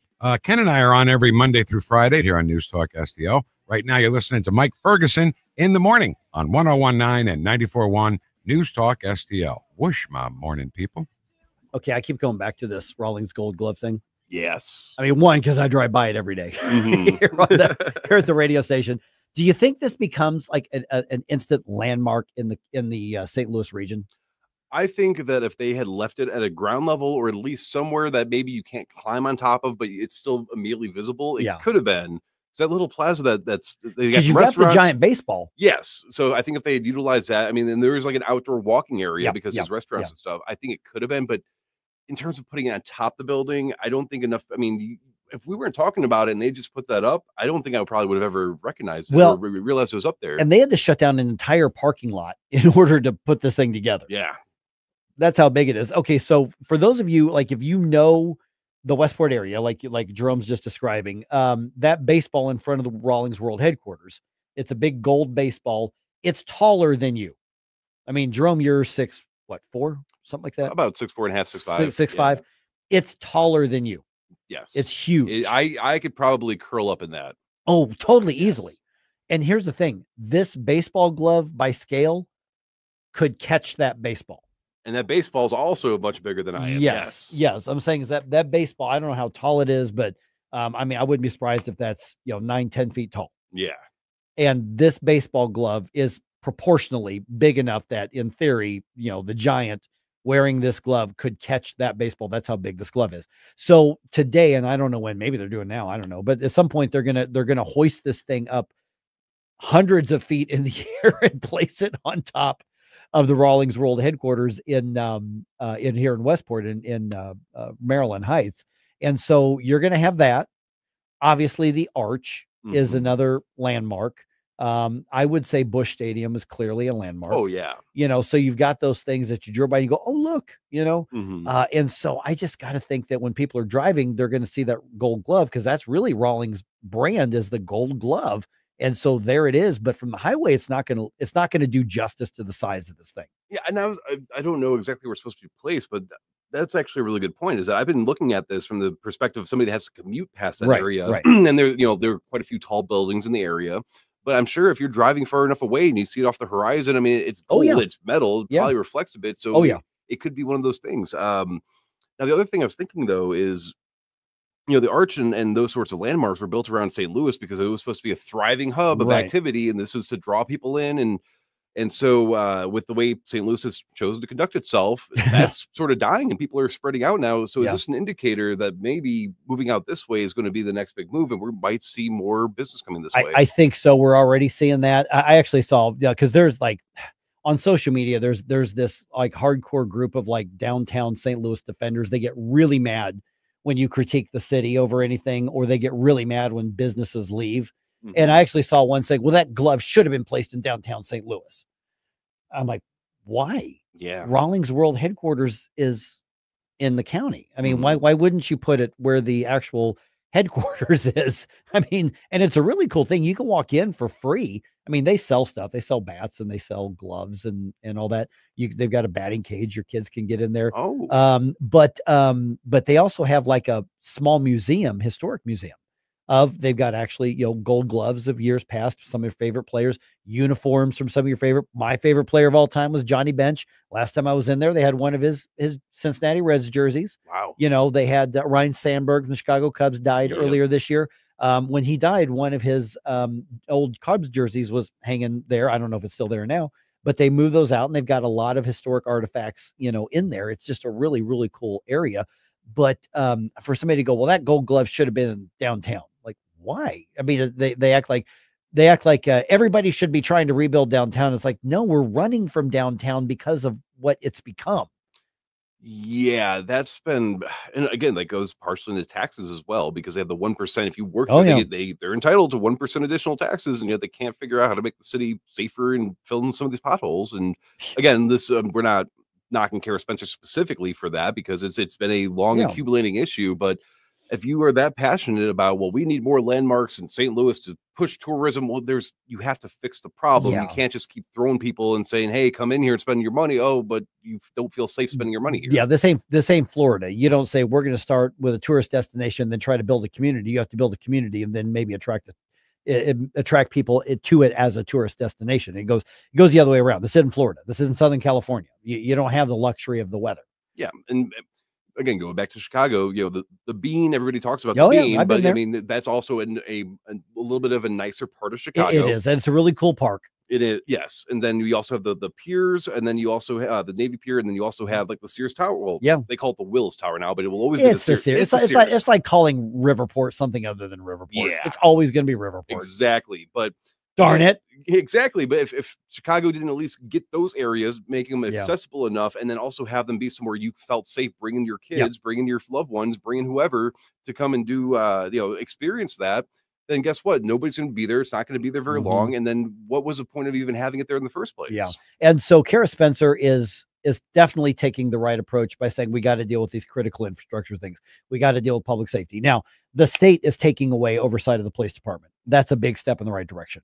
Yeah. That Unfortunately, it had to be done. It had to be done. So, now they're going to have to spend the money to re-up, and you're seeing officers come back and you're seeing their recruitment get better. So the public safety is turning around, but it's going to be quite a while before they can get it to a level where it's like attractive to go back downtown at night, especially on a weekend. They're just not there yet. And I think this is reference to Riverport, but the casino ruined that area, says Kathleen. It kind of did. Bring back all the music venues and the restaurants, but get rid of the casino. Well, yeah, you're not getting rid of it at this point. It's too big, but I don't disagree with that. Of course, I look at that area. I'm like, I still miss Noah's Ark.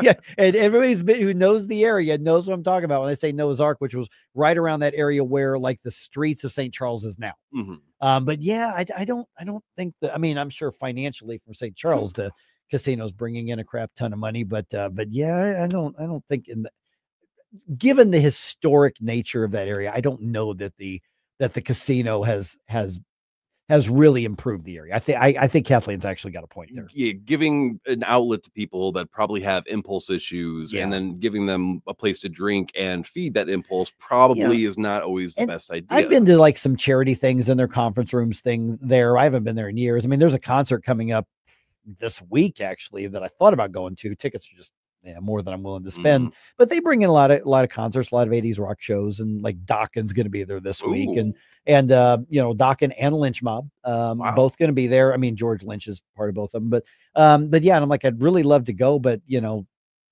to $110 for that show. I love those bands, but no, I don't per ticket. No, I'm not doing that. And that's another part of the equation when we were talking about keeping an active nightlife. So, for example, like, Chicken and Pickle in downtown St. Charles area, and like that entire strip, it seems to be set up in a way to benefit having something that you might be willing to spend a little bit more because you're getting a whole experience around it. But music venues, I mean, it seems like nowadays that they're just getting so darn greedy with how much they want to put their tickets out for, and sometimes even the fees included with it. And the ones that are trying to be really affordable are struggling. I saw online that Diamond Music Hall closed down. Now, we knew they were going to move to Warrenton, but that was going to be at the end of the year, but they've apparently shut down early. Wow. So I guess they're not there anymore. And I have seen so many great shows. Our first radio station birthday party was at Diamond Music Hall on our first anniversary. Wow. Yeah. But Diamond Music Hall was like, they brought in shows that you knew, a variety of music styles, but they kept it affordable, and they're not there. So what's that tell you? Yeah.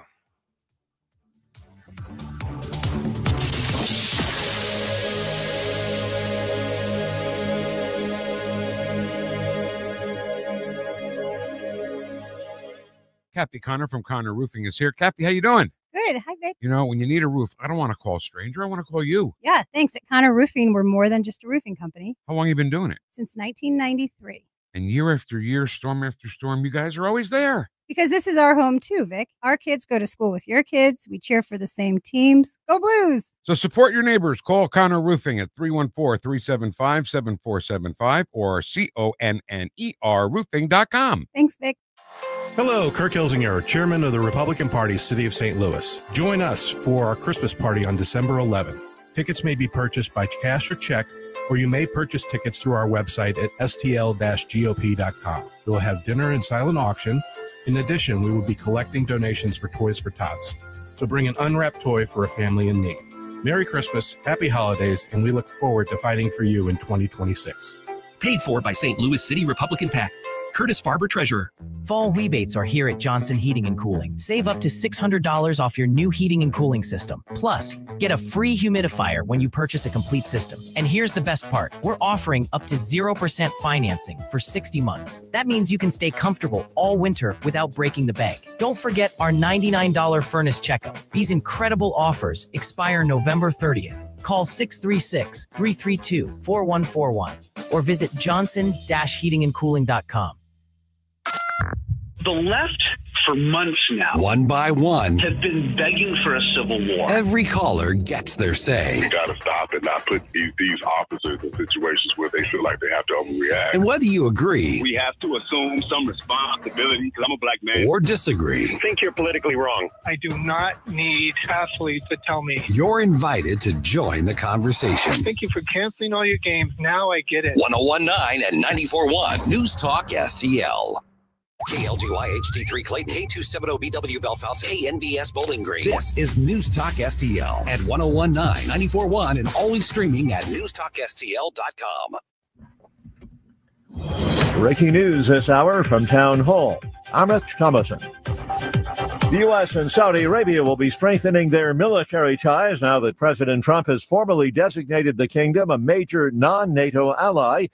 He announced the move while hosting the Saudi Crown Prince at the White House last evening. Mr. Trump also announced a major Saudi investment in the U.S. Here, one country is putting $1 trillion into the United States. That creates national security. And, you know, I think that they don't have to say that, but I think a big part of that is also the fact that tariffs are in play. But even beyond tariffs, that's a real ally that will do that. Creates a lot of power for the United States. And guess who came to dinner at the White House last evening? None other than Elon Musk. As far as we know, it was his first time back at the White House since his falling out with the president over details of the big, beautiful bill. Congress has voted to release the Epstein files. After the House overwhelmingly approved the bill with only one no vote, the Senate quickly approved it. The votes came after months of White House opposition. The legislation compels the Justice Department to release its case files on Jeffrey Epstein, the well-connected financier who was charged with sexually abusing and trafficking underage girls. White House correspondent Greg Clugston says the Epstein bill now awaits the president's signature. One-time Clinton Treasury Secretary and Epstein acquaintance Larry Summers is leaving OpenAI's board of directors. The Chat GPT maker announced his departure after emails detailed Summers' friendly relationship with Jeffrey Epstein long after Epstein had pleaded guilty to crimes involving an underage girl back in 2008. Watching Wall Street this morning, the Dow trading about 101 points higher. The NASDAQ is up close to 300 points. More on these stories at townhall.com. Just how good is Pure Talk's current deal for unlimited wireless? Well, you might say it's the deal of your lifetime. Because right now, for just $29.95 a month, Pure Talk is offering unlimited talk, text, and data for life. Not your phone's life, your life. This is Pure Talk's top-tier plan. It comes with a crazy fast 5G network along with a 30-gig hotspot. And at just $29.95 a month, there has never been a better opportunity to lock in a ridiculously low rate for as long as you live. And save thousands and thousands of dollars along the way. This plan is normally $65 a month, but if you switch today, you will save over 50% every single month for the rest of your life. See what I mean? It really is the deal of your lifetime. Dial pound 250, say Mike Rowe. Offer ends 12/7. Some restrictions apply. Details at Pure. From the Michaels Flooring Outlet Weather Center. I'm meteorologist Chance Scotch with your first alert forecast. Going to see some patchy fog this morning as temperatures a little bit colder back towards the upper 40s, but we're going to continue to warm back up close to the 60-degree mark this afternoon. Looking at mostly cloudy skies and some chances of showers and thunderstorms begin into Thursday. That'll last into Friday evening before clearing for a drier weekend ahead as temperatures are back towards the lower 60s as we look off throughout the second half of the week. From the First Alert 4 Weather Center, I'm meteorologist Chance Gotch. This hour of News Talk STL brought to you by Chris Cooper and Serenity Wealth Management. Discover little-known strategies that could be the difference between choosing the care you deserve or having someone else decide it for you. Get a free copy of Chris's book at serenityltc.com. Bill O'Reilly here, and I'm warming up. Stand by for the O'Reilly Update Morning Edition. But first, homeowners, when is the last time you checked your home title? Scammers are everywhere, and they're targeting your equity. With just a single forged document, they can file at the county. So don't wait until it's too late. Find out if you are already a victim today. Please go to HomeTitleLock.com. Use the promo code BILL to get a free title history report, plus a free trial of their $1 million triple lock protection. On this Wednesday, after decades of experiencing horrendous violence, the Mexican people are finally demonstrating against their government's impotence in fighting against the drug cartels. As we write in Confronting Evil, cartel leaders have amassed billions of dollars while murdering at will and, of course, sending poison to the USA and other countries. In addition, cartel thugs terrorize the Mexican people by extorting legitimate businesses and violently attacking any and all opposition. President Trump has offered to coordinate with Mexico to destroy the cartel leadership, but Presidente Claudia Sheinbaum loudly declined. Why? I believe Ms. Sheinbaum is frightened for her own safety. There is no other reason, and reasonable people know it. The Mexican government is simply not strong enough to control the drug merchants.